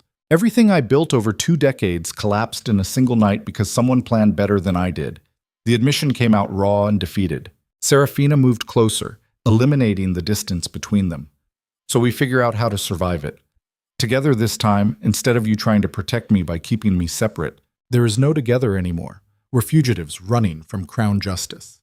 Every choice now is about immediate survival, not building something lasting. His gray eyes found hers with painful honesty. And I can't protect you when I can barely protect myself. Then stop trying to protect me and start treating me like an equal who can make her own decisions about what risks are worth taking. She grabbed his face, forcing him to see her. I'm here because I chose to be here. Not because you manipulated me or because I'm too naive to understand the danger. I know exactly what I'm risking. And I'd rather die fighting beside you than live safely somewhere else knowing I abandoned you when it mattered most. The declaration hung between them, absolute and uncompromising. Kedric's control finally broke completely. He kissed her with desperate intensity, all that carefully maintained discipline shattering into raw need and fear, and something that felt dangerously close to love. When they broke apart, both breathing hard, his forehead pressed against hers. We're not going to survive this. You understand that? Raventon has the Crown's backing, unlimited resources, and every incentive to see us dead. Running just delays the inevitable. Maybe, but giving up guarantees it. So we fight. With what? We have no allies, no resources, no legal standing. We're hunted criminals with nothing but what we're carrying. Serafina pulled back enough to meet his eyes. We have each other. We have knowledge of how Raventon operates. And we have one advantage he doesn't expect. What's that? We have nothing left to lose, which means we can take risks he won't anticipate. He's protecting his new position. We're fighting for survival. That makes us more dangerous than he realizes. Kadric studied her with that absolute attention, and she watched something shift in his expression. The defeated Duke disappeared, replaced by the ruthless strategist who'd governed through intelligence and controlled violence. If we're doing this, we do it completely. No mercy, no hesitation, no pretending we're still playing by rules that no longer apply. Raventon wants war. We give him war so brutal he regrets ever targeting us. The darkness in his voice should have terrified her. Instead, it felt like recognition that they'd finally stopped pretending civilization mattered more than survival. She nodded once, absolute and certain. Then we start planning. Because Lord Raventon is about to discover that destroying a duke is significantly easier than surviving a duke who has nothing left to lose. Outside the cabin, night deepened across the border forests, while somewhere in the capital, their enemies celebrated a victory that wasn't quite as complete as he believed. The game had changed, and the rules no longer applied. Planning revenge from a forest cabin with limited resources required the kind of strategic brutality that Kadric had spent 20 years perfecting. The difference now was he had nothing left protecting him from his own worst instincts. They spent the first night mapping Raventon's vulnerabilities with the methodical precision of surgeons identifying where to cut. Serafina contributed observations about court dynamics she'd absorbed during her months at Ironmore, details that seemed insignificant until combined with Kaedric's intimate knowledge of how power actually functioned in the Northern Territories. The fire burned low while they worked, casting shadows that made the cabin feel simultaneously safer and more isolated. Raventon's strength comes from Crown backing and his military forces. We can't match either directly. Kaedric's voice carried the flat certainty of someone stating observable facts rather than opinions. But Crown backing depends on the treason charges being legitimate. If we can prove he fabricated evidence, the support evaporates. Serafina studied the crude map they'd drawn showing Ironmore and surrounding territories. Marcus Thorne is the key witness. His testimony anchors everything. Without it, Raventon's case collapses into speculation. So we get Marcus to recant, either through persuasion or force. The casualness with which Kaedric suggested violence made something in her chest tighten. This was the man beneath the careful control. The one who'd learned survival meant doing whatever necessary without hesitation or regret. Where would Raventon keep him? If Marcus is that valuable, he'd be under heavy guard. Kaedric's finger traced the map toward the Western Territories. Raventon's primary estate. Remote enough to prevent outside interference, fortified enough to defend against direct assault. He'd keep Marcus there until the trial, probably drugged or coerced to ensure continued cooperation. His gray eyes found hers across the firelight. Getting to him means infiltrating a fortified estate controlled by someone who knows exactly how I think and operate. The kind of mission with approximately 10% chance of success. Better than zero. Significantly more dangerous than zero. We'd be walking into a trap specifically designed to catch people attempting exactly what we're planning. The brutal honesty was almost refreshing after months of people pretending danger could be managed through careful strategy. Serafina leaned forward, studying the map with growing understanding of what he was really saying.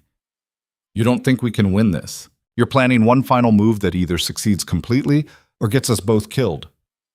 Kaedric's expression remained neutral, but she'd learned to read the microtells that revealed what he was actually thinking. I'm planning the move with the highest probability of destroying Raventon's case, which happens to also carry substantial personal risk. Those aren't the same thing as suicide, though I acknowledge the distinction might be academic. So we infiltrate the estate, extract Marcus, force him to recant testimony, and somehow survive long enough to present that recantation to Crown authorities who currently believe we're guilty traitors. When you phrase it that way, the odds sound even worse. His mouth almost smiled, which, under current circumstances, felt like a minor victory. They spent the next 2 days gathering intelligence and resources. Thomas had arranged for weapons and supplies to be cached at specific locations, evidence that the Duke's contingency planning had been far more elaborate than anyone realized. Kaedric moved through the border territories with the confidence of someone who'd governed them long enough to know every hidden route and sympathetic contact. Serafina watched him operate and understood she was seeing something most people never witnessed. The ruthless strategist unbound by political constraints or the pretense of civilized governance. He bribed contacts with promises he might not live to fulfill.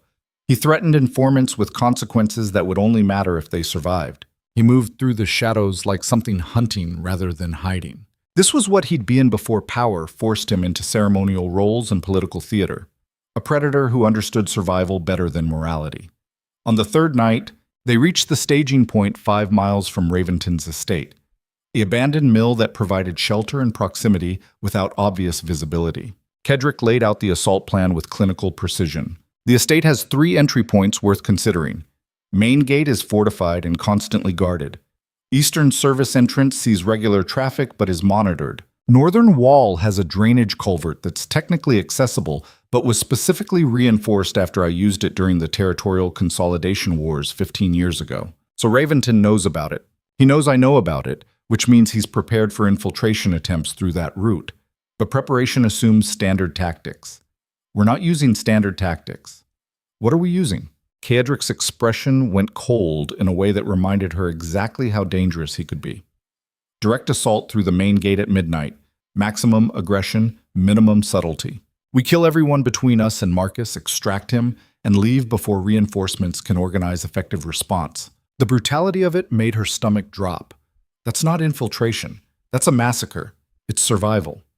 Reventon expects stealth because that's how trained operatives work. He's prepared for careful infiltration that tries to minimize casualties and avoid detection. He's not prepared for two desperate fugitives who've decided that everyone between them and their objective is already dead.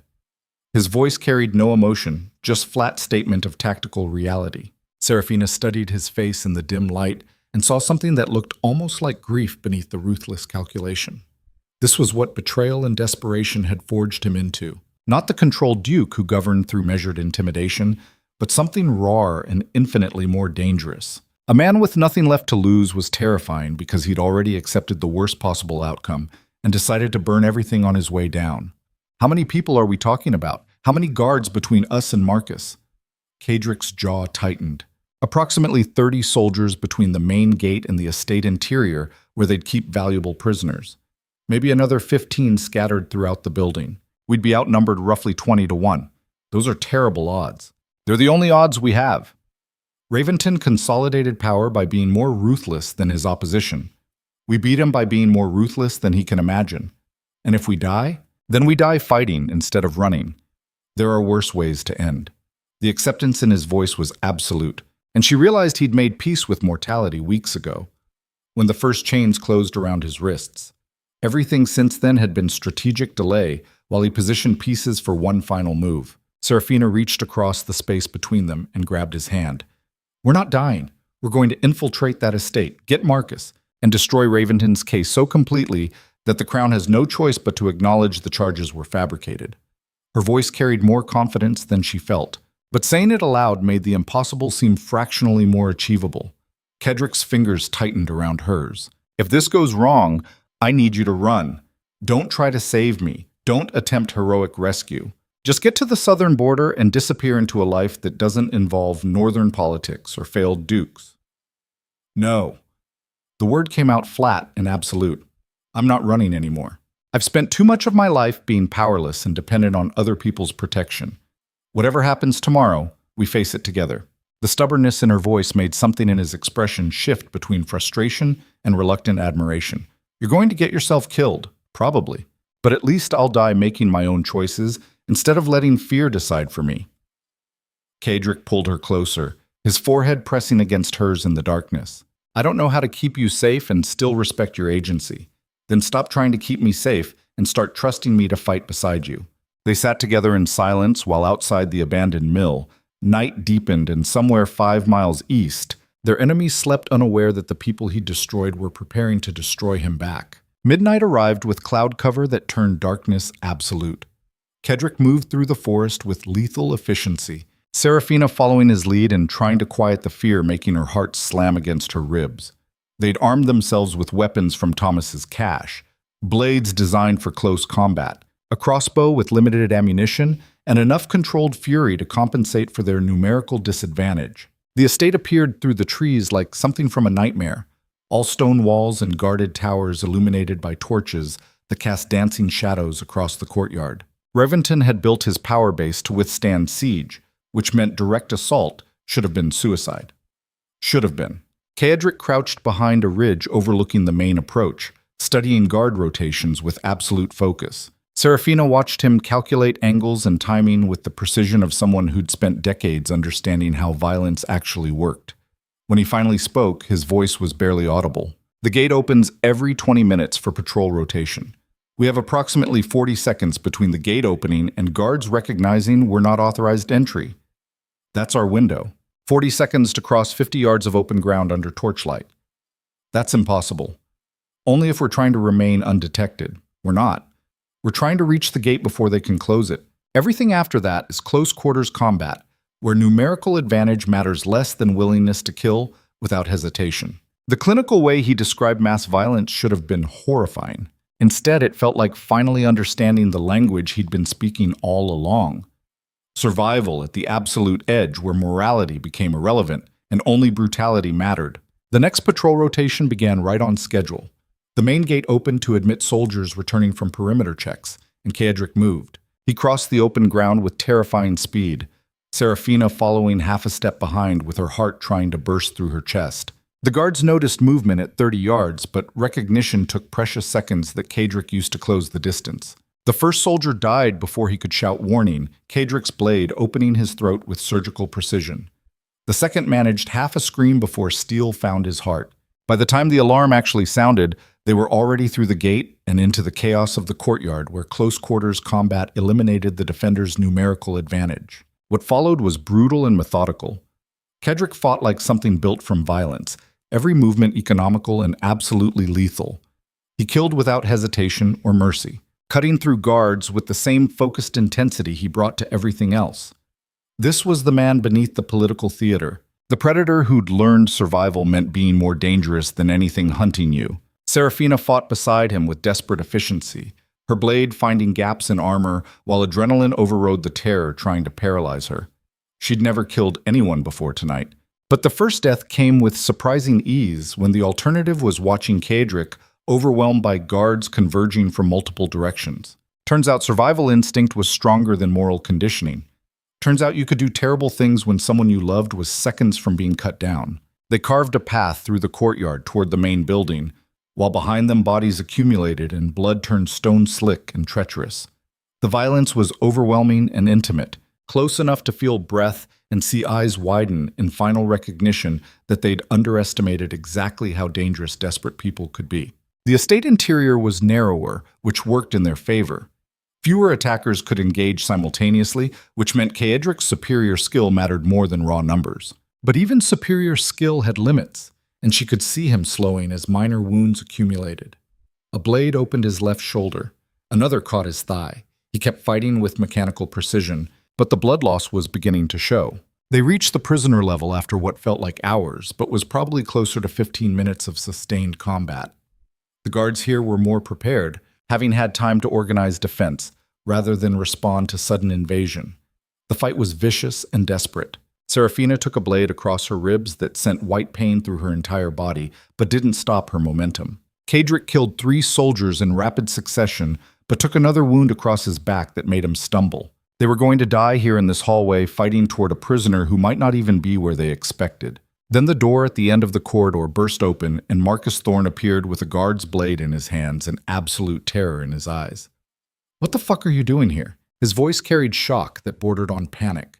Kadrick dispatched the final guard with brutal efficiency before turning that gray-eyed attention toward his former steward. "Rescuing you, apparently. Though your reaction suggests this wasn't anticipated." Marcus looked between them with growing horror, and Serafina felt understanding crash through her like cold water. "You weren't coerced. You sold us out voluntarily." The accusation hung in the blood-scented air. Marcus's expression confirmed everything before he spoke. "Reventon offered me protection and wealth in exchange for testimony against the Duke. He said Kadrick would be imprisoned but not executed. That cooperation was the only way to prevent total territorial collapse. I did what I had to for survival." The justification sounded hollow, even to him. Kadrick moved forward with predatory focus, blade still drawn and dripping. "You testified that I murdered Crown investigators. That specific accusation carries mandatory execution, so don't pretend you were saving anyone except yourself." His voice was quiet and more dangerous because of it. "I didn't know they'd escalate the charges that far. Raventon promised minimal consequences. And you believed him because believing was easier than acknowledging you'd chosen to betray people who'd protected you." Serafina felt fury building beneath the pain from her wound. Everything that's happened since the arrest, all the violence and death, started because you decided your safety mattered more than truth. Marcus backed against the wall with desperate energy. "What did you want me to do? Refuse Raventon and face treason charges myself? I'm not a warrior or a duke. I'm just someone trying to survive in a world where powerful people destroy anyone who gets in their way." The self-pity was almost impressive in its obliviousness. Kadrick's blade came up to rest against Marcus's throat with controlled precision. "You're going to recant your testimony. You're going to provide written statement detailing how Raventon coerced and fabricated evidence. And you're going to do it because the alternative is me opening your throat right here and finding another way to destroy his case." The threat was absolute. Marcus's hands trembled as he held the guard's sword. He clearly had no idea how to use. "If I recant, Raventon will kill me. He has too much invested in this prosecution to let a key witness survive after destroying his case. Then you should have considered that before deciding betrayal was your path to safety. Choose quickly, Marcus. My patience has limits even shorter than my remaining time. Before Marcus could respond, footsteps echoed from the stairwell behind them. Reinforcements had finally organized, and they were about to be trapped between soldiers ahead and behind with nowhere left to run. Serafina met Kaedric's eyes and saw him calculating odds that had just shifted from terrible to impossible. "We're not getting out of here, are we?" His expression was answer enough. The footsteps grew louder as soldiers flooded into the corridor from both directions, weapons drawn and fury evident on faces that had watched colleagues die during the assault. They were surrounded, wounded, exhausted, and facing overwhelming force with nowhere to retreat. Kaedric moved to stand back-to-back with Serafina, blade ready for the final stand that both of them understood was coming. "I need you to know something before this ends." His voice was quiet enough that only she could hear. "I spent 20 years building walls to protect myself from vulnerability. Then you showed up and demolished every defense I'd spent decades perfecting. And for a few months, I got to remember what it felt like to be human, instead of just surviving. Whatever happens next, thank you for that." The confession was raw and honest, everything he'd never learned to say until there was no time left to say it. Serafina pressed back against him, feeling his warmth and the blood soaking through both their clothes. "I love you. I know that's tactically stupid and strategically irrelevant, but you should know before we die fighting in a hallway over testimony from a coward who sold us for safety." His hand found hers for one brief moment of connection before the soldiers charged. The final fight was desperate and brutal. They killed 3 more guards before superior numbers overwhelmed them. Blades found flesh. Bodies hit stone. The corridor became a charnel house of violence that proved only that courage wasn't enough when facing impossible odds. Kaedric took a blade through his left side that made him drop to one knee. Serafina screamed and killed the soldier responsible, but 2 more replaced him immediately. She felt steel pierce her shoulder and pain white out her vision, but she kept fighting because stopping meant watching him die first. Then a voice cut through the chaos with absolute authority. "Enough, take them alive." Lord Raventon stood at the corridor entrance, flanked by a dozen fresh soldiers, his expression carrying the satisfaction of someone who'd anticipated exactly this outcome. The guards pulled them apart with rough efficiency, chains securing both of them, despite the blood loss making movement difficult. Raventon approached with measured steps, studying them with the analytical attention of a collector examining newly acquired specimens. "Duke Ashford, Miss Vale, I must admit your assault on my estate was impressively brutal. 23 dead guards, substantial property damage, and you nearly reached your objective. Under different circumstances, I might have been impressed by the sheer audacity."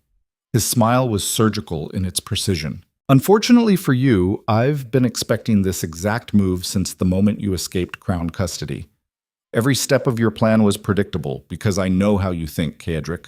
The direct assault, the focus on Marcus, the desperate gamble that sacrifices everything for one final chance at redemption. It's almost poetic how completely you've confirmed every accusation I made about your incompetence."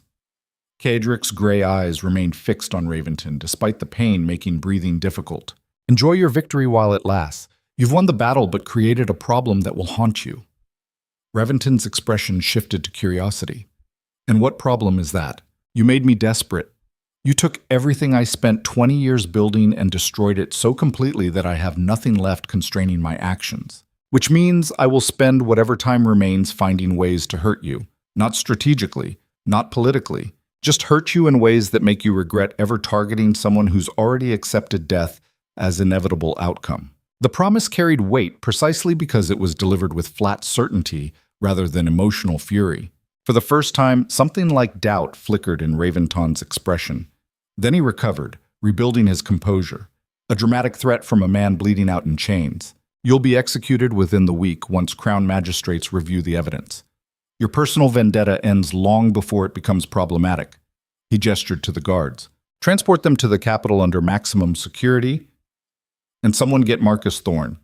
We need to ensure our star witness understands the consequences of any cooperation with these criminals."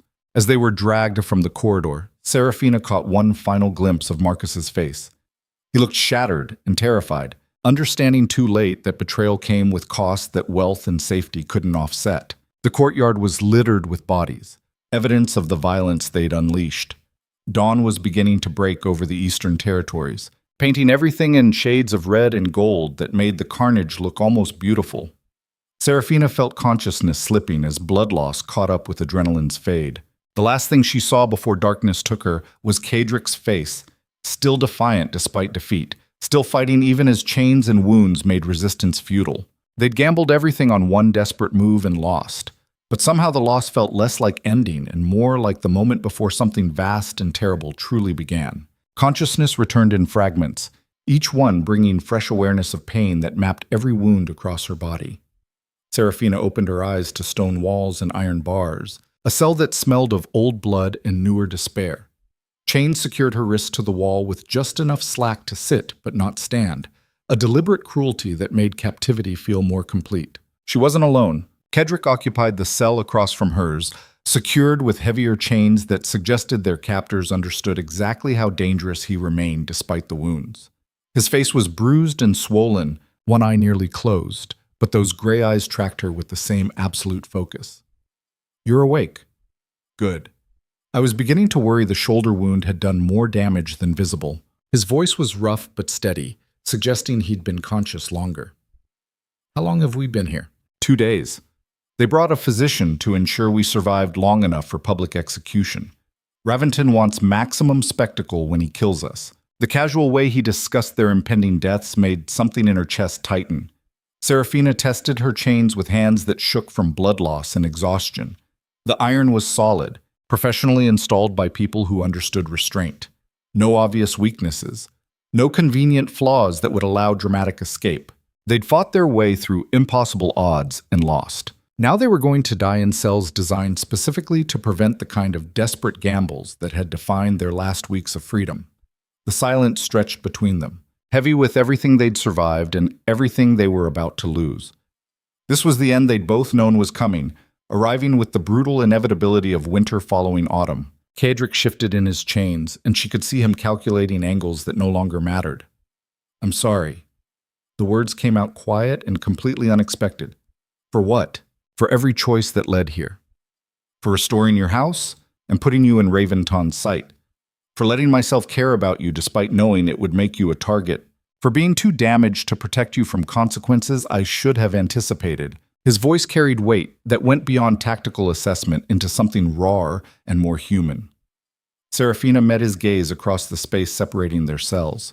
"You're apologizing for the only months where I actually felt like I was living instead of just surviving. For treating me like someone capable of making choices instead of someone who needed constant protection? That's what you're sorry for?" The anger in her voice surprised them both. "I'm sorry for getting you killed. That seems worth apologizing for. We're not dead yet. And even if we die tomorrow, I chose this. I chose to defend you at your arrest. I chose to return to Ironmoor when you sent me away. I chose to fight beside you at Raventon's estate. Those were my decisions, not collateral damage from your mistakes." She rattled her chains with frustrated energy. "Stop treating my agency like something you're responsible for. I'm not a victim of your choices. I'm someone who made my own choices and is accepting the consequences." The declaration hung in the stale air between them. Kedrick studied her with that penetrating attention, and she watched something shift in his expression. The guilt that had been eating at him since the arrest finally gave way to something closer to understanding. "You're angry at me for feeling guilty. I'm angry at you for refusing to acknowledge that I'm an equal participant in this disaster. We made decisions together. We fought together. We're going to die together. Stop trying to shoulder all the responsibility like I'm some innocent who got swept up in your tragedy." His mouth almost smiled despite the circumstances. "How did I ever think I could control someone as stubborn as you? You didn't. You just convinced yourself you could because control was easier than admitting you cared about someone who refused to be controlled." The truth of it settled between them like the final piece of a puzzle that had taken months to complete. Before Kadrick could respond, footsteps echoed in the corridor outside their cells. Lord Raventon appeared flanked by guards, his expression carrying the satisfaction of someone savoring victory. He stopped between their cells, studying them both with analytical attention. "I thought you should know that Crown Magistrates have reviewed the evidence and confirmed your executions will proceed tomorrow at noon in the Capitol Square. public beheading for treason, with all appropriate ceremony. His voice carried casual cruelty that suggested he'd been rehearsing this moment. Your deaths will serve as object lesson to anyone considering rebellion against legitimate authority. The Duke who thought himself above crown law and the merchant's daughter who enabled his crimes, both brought to justice in the most public way possible. Cadric remained absolutely still, revealing nothing. Seraphina felt fear claw at her chest but forced her voice steady. Enjoy your victory, Lord Raventon, though you might want to consider what happens when people discover you fabricated evidence to murder a duke. The crown tends to take a dim view of nobles who manipulate royal justice for personal gain. Raventon's smile widened. An interesting theory. Unfortunately, dead criminals can't prove anything, and Marcus Thorne's testimony remains unshaken despite your dramatic rescue attempt. Where is Marcus? I'd like to thank our former ally for his continued cooperation. Cadric's voice was conversational, which somehow made it more dangerous. Raventon's expression flickered with something that might have been discomfort. Master Thorne is under crown protection until the executions are complete. His safety is paramount given his importance to the case, so he's hidden somewhere you can control him. Somewhere he can't develop inconvenient conscience or decide truthfulness matters more than self-preservation. The observation was surgical in its precision. His testimony will stand regardless of your attempts to undermine it. Your executions proceed as scheduled, and I finally take control of territories that have been mismanaged for 2 decades. Raventon turned to leave, then paused. One final thing. I'm having your deaths recorded in detail, so future generations understand the price of challenging legitimate power. Your legacy will be cautionary tale about ambition exceeding competence. He left with footsteps that echoed like drums in the stone corridor. When silence returned, Seraphina felt the full weight of their situation crash down. Tomorrow at noon she would die in a public square, and there was nothing left that could prevent it. No desperate escapes, no last-minute rescues. Just cold certainty that their story ended with blades and blood while crowds watched. Cadric's voice cut through her spiraling fear. Look at me. She met his gray eyes across the space between cells. Tomorrow we die. That's reality, not something we can strategize our way out of. But between now and then, we have hours left. I'd rather spend them as humans instead of prisoners waiting for execution. What does that mean? It means I want to tell you things I should have said months ago instead of hiding behind tactical necessity and emotional walls. He shifted in his chains, and she could see the effort it cost him to maintain composure. I spent 20 years convinced that attachment was weakness and vulnerability meant death. Built an entire identity around being untouchable and unreachable. And then you showed up refusing to be intimidated or controlled or anything other than exactly who you are. His voice carried weight that went beyond words into something deeper. You demolished every defense I'd spent decades building, made me remember what it felt like to be human instead of just a predator disguised as a ruler. And for a few months, I got to experience something I thought I'd buried permanently, the feeling of mattering to someone beyond strategic utility. Seraphina felt tears building despite her determination to face death with dignity. I love you. I know I never said it directly, always deflected into tactical language and strategic necessity. But you deserve to hear it before we run out of time. I love you more than power or territory or survival itself. And if I had to choose between never meeting you and dying beside you, I'd choose this every single time. The confession hung in the air between them, finally spoken without deflection or protection. Seraphina's tears fell freely now, tracking through dirt and blood on her face.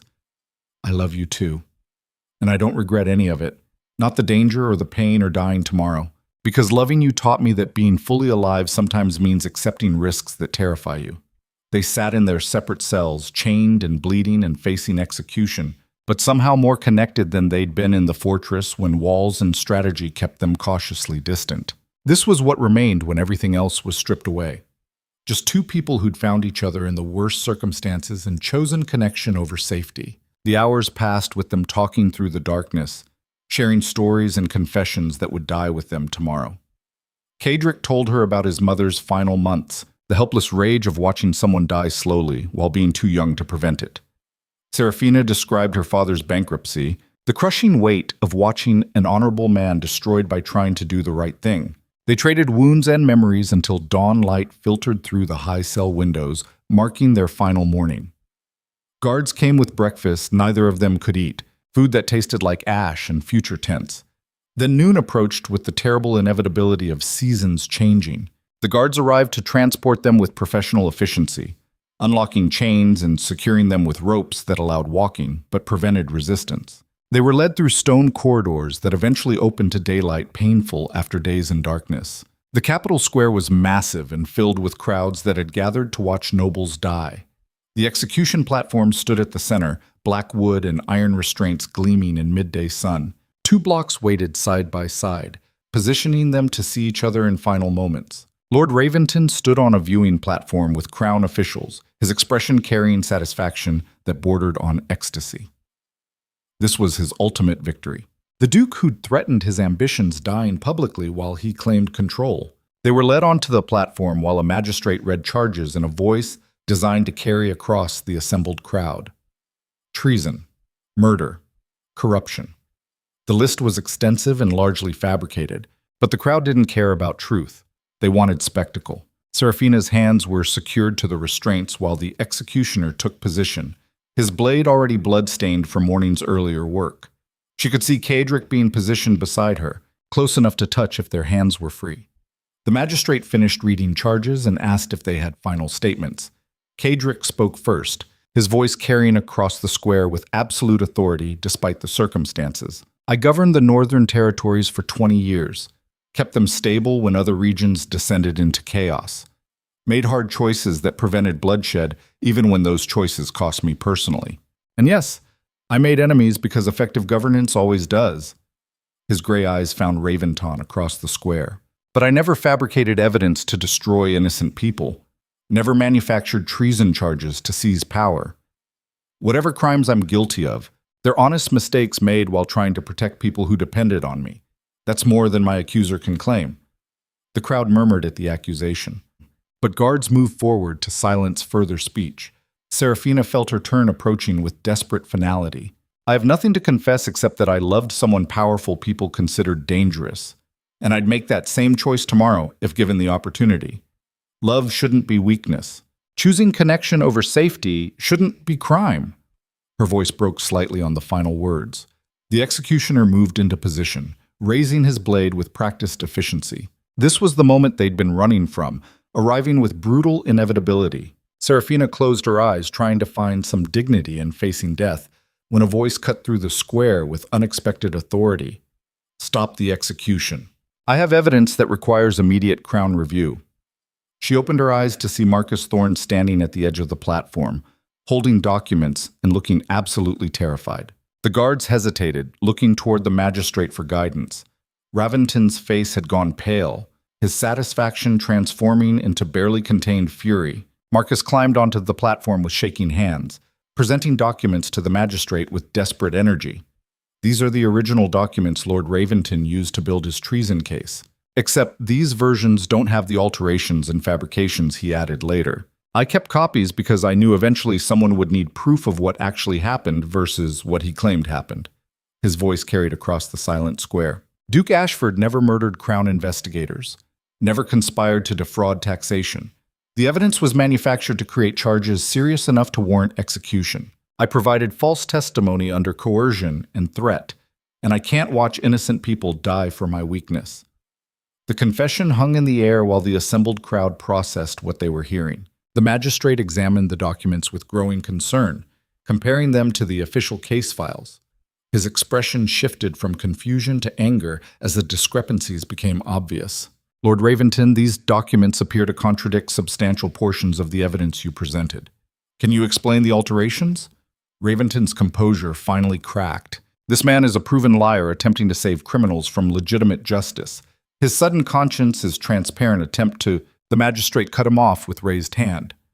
I'm suspending both executions pending full investigation of these allegations.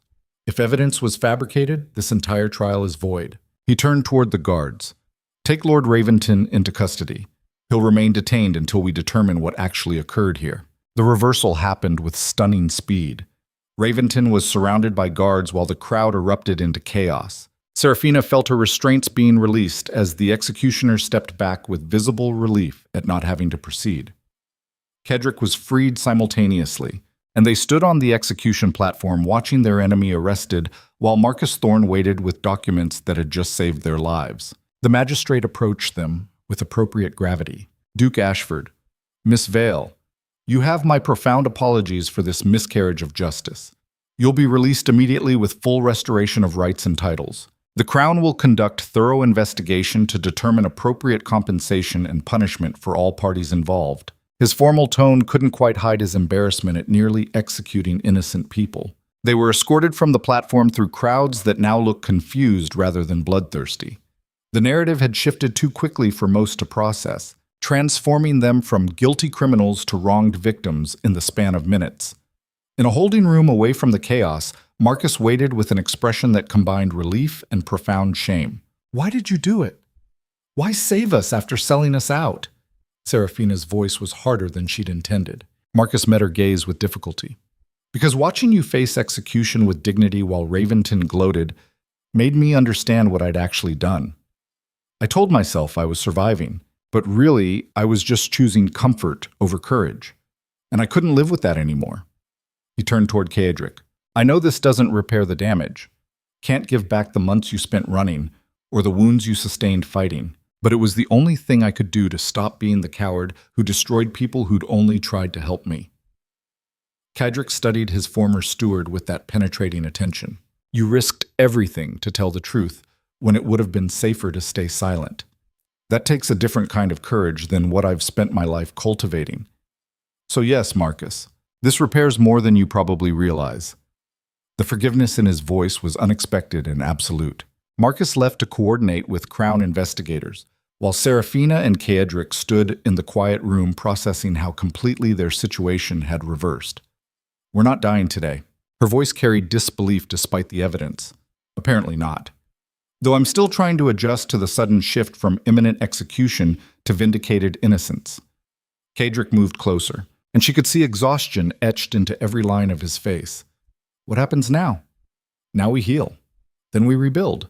The territories still need governance, and apparently I'm still the Duke despite my best efforts to get myself killed. His gray eyes found hers with intensity that made her breath catch. And you're still the woman who refused to let me face this alone. Which means we figure out how to build something functional from the wreckage of the past months. The weeks following their release were consumed by Crown investigations that picked apart every detail of Raventon's conspiracy. The fabricated evidence was exposed with methodical precision. Witnesses came forward describing coercion and bribery. The entire case collapsed under scrutiny, revealing the sophisticated plot to seize control of the Northern Territories through manufactured treason. Lord Raventon was stripped of title and holdings before being exiled to the far southern regions where his influence couldn't threaten stability. The punishment was severe but stopped short of execution, which surprised Kaedric until he understood the Crown's reasoning. Dead martyrs inspired rebellion. Disgraced nobles living in poverty served as more effective warnings about the consequences of manipulating royal justice. Duke Kaedric Ashford was formally restored with apologies and modest compensation that couldn't really address what they'd endured. But the restoration meant Ironmore Keep became theirs again, black towers rising above northern territories that had survived months of instability. Returning felt like walking into a memory that had been preserved under glass. Everything looked the same, but they'd changed too fundamentally to simply resume previous existence. The court reformed slowly, nobles who distanced themselves during the crisis now scrambling to demonstrate loyalty. Kaedric accepted their overtures with the same cold pragmatism he brought to everything, understanding that power required alliances regardless of their convenient timing. But something had shifted in how he governed. The absolute control remained, but now it was tempered by understanding that walls built for protection could also become prisons. He still made hard choices and enforced discipline with ruthless efficiency. But he also listened more, delegated authority to people he'd previously held at arm's length, and occasionally admitted uncertainty instead of projecting constant certainty. The Duke who'd survived betrayal and near execution wasn't softer exactly, but he'd learned that strength sometimes looked like vulnerability instead of absolute control. Seraphina watched him navigate the transformation with mixture of pride and concern. She'd been formally recognized as his advisor and partner, a position that carried actual authority rather than just symbolic status. Housevale was fully restored with holdings and resources that made her nobility legitimate rather than decorative. They rebuilt the territories together, addressing corruption Raventon had enabled and strengthening alliances that had fractured during the crisis. It was exhausting and sometimes frustrating work, but it felt purposeful in ways that simple survival never had. 3 months after their return, on an evening when autumn was beginning to paint the forests in shades of fire, they stood on the same balcony where he'd first admitted caring about her. The view overlooked territories that had survived chaos and emerged different but functional. Villages recovering, trade routes reopening, the slow repair of systems that took years to build and days to damage. "You're thinking too loud. I can hear your thoughts from here." Kaedric's voice carried gentle humor that would have been impossible months ago. Serafina leaned against the stone railing. "I'm thinking about how different everything is now. How we're different. Whether that's progress or just accumulated scars disguised as growth." His hand found hers, fingers intertwining with comfortable familiarity. "Maybe it's both. The scars prove we survived. The growth proves we learned something from surviving." He was quiet for a moment, then continued. "I spent 20 years believing that attachment made you weak, that caring about people created vulnerabilities enemies would exploit. And I was right about the vulnerabilities.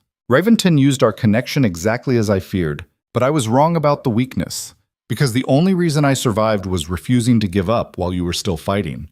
The only reason you survived was choosing to stand with me instead of accepting safe exile. What I thought was weakness turned out to be the thing strong enough to carry us through circumstances that should have destroyed us." Serafina turned to face him fully. "So what are you saying?" "I'm saying I was wrong about fundamental things I'd built my entire identity around. And I'm trying to figure out who I am now that those foundations have cracked." His gray eyes met hers with vulnerability he no longer tried to hide. The Duke who governed through fear and absolute control is still here. But there's also someone else underneath. Someone who learned that being human doesn't have to mean being weak. That connection can be strength if you're brave enough to accept the risks. She reached up to touch his face, feeling the familiar contours and the new scars from their desperate assault on Raventon's estate. "You're still figuring out how to be both things at once. The ruthless Duke and the person capable of love." He leaned into her touch. "It's harder than any governance challenge I've faced. No strategy manual for integrating humanity with the kind of brutality effective leadership sometimes requires. Maybe that's the point. Maybe there's no perfect balance, just constant adjustment between competing needs." They stood together watching night deepen across territories they'd nearly died defending. Two people who'd found each other in the worst circumstances and chosen connection despite every strategic reason to maintain distance. Inside the fortress, servants prepared for a small ceremony that would formalize what everyone already understood. Duke Kaedric Ashford and Serafina Vale would be formally joined, not just as political alliance, but as genuine partnership built from surviving hell together. The court would attend with appropriate celebration, already adjusting to the reality that their duke was no longer the untouchable predator, but something more complex and potentially more dangerous. A ruler who understood both absolute control and genuine connection, who could be ruthless when necessary, but also human enough to acknowledge love as strength rather than weakness. As stars appeared above Ironmore Keep, Kaedric spoke quietly. "I need to ask you something, and I need honest answer." "Always. Do you regret it? Everything that happened? The danger and pain and nearly dying multiple times. If you could go back and make different choices, would you?" Serafina considered the question seriously, thinking about poverty and exile in blood-soaked corridors, about facing execution and feeling chains close around wrists, about every terrifying moment when survival seemed impossible. "No, I wouldn't change it, even knowing the cost, especially knowing the cost, because the cost taught me things I couldn't have learned safely, that I'm stronger than I believed, that love is worth fighting for even when fighting seems futile. That dignity isn't something other people grant you, it's something you claim regardless of circumstances." She turned toward him fully. "And I learned what it looks like when someone tears down every wall they've built to protect themselves. When a predator decides being human matters more than staying invulnerable, that's not something you witness by playing it safe." Kaedric pulled her close, his arms wrapping around her with the careful strength of someone who'd learned exactly how fragile human connection could be. "I don't know how to promise you safety. My enemies will always see you as leverage. Court politics will always be dangerous. And I'll probably make decisions that prioritize territory over our personal comfort." "Good. I don't want safety. I want partnership with someone who treats me like an equal instead of something fragile requiring constant protection. His laugh was quiet and genuine. You're the least fragile person I've ever met. You faced execution with more dignity than most soldiers show in battle. I learned from watching you. The Duke, who refused to break even when everything was collapsing. They stood together on the balcony as autumn wind carried the scent of changing seasons. Behind them, Ironmore Keep glowed with torchlight, and ahead stretched territories they would govern together. Not perfectly, never perfectly, but with the hard-won understanding that strength came from accepting vulnerability rather than denying it. The story could have ended 100 different ways, with Caedric dead in Raventon's corridor, or Seraphina lost in comfortable exile, with both of them executed in the capital square while crowds cheered justice, with victory achieved through compromises that destroyed what they were fighting to protect. Instead, it ended here, on a balcony overlooking territories that had survived chaos through brutal determination and the willingness of two people to keep fighting when surrender seemed rational. The Duke, who'd spent 20 years believing attachment was weakness, had learned that love could be its own kind of armor, not because it prevented pain, but because it gave you someone worth enduring pain beside. And the woman who'd survived poverty and exile had discovered that dignity wasn't about never falling, but about choosing to stand back up, regardless of how many times circumstances knocked you down. They'd been broken and rebuilt, separately and together, forged into something harder and paradoxically more human than they'd been before everything collapsed. Inside the fortress, music began as celebration commenced. Nobles gathered to witness the formal joining of Duke and advisor, political alliance blessed with genuine affection that made it simultaneously stronger and more dangerous than pure strategy. Caedric offered his arm with formal courtesy that couldn't quite hide the warmth beneath, ready to face the court as actual partners instead of tactical allies, ready to prove that the Duke's greatest strength isn't his ruthlessness. It's his ability to choose connection despite every survival instinct screaming that vulnerability equals death. His smile was real and unguarded, the expression of someone who'd finally learned that walls built for protection could also become prisons of their own making. They walked together into the great hall where nobility waited, two people who'd survived betrayal and execution and emerged different but unbroken. The court would adjust to their Duke, showing humanity alongside authority. The territories would adapt to leadership that valued both strength and connection. And somewhere in the southern exile, Lord Raventon would hear reports of their survival and understand too late that destroying someone required eliminating not just their power, but their capacity to find meaning in what remained after power was stripped away. The story of the Iron Duke and the woman who refused to fear him became legend across the northern territories.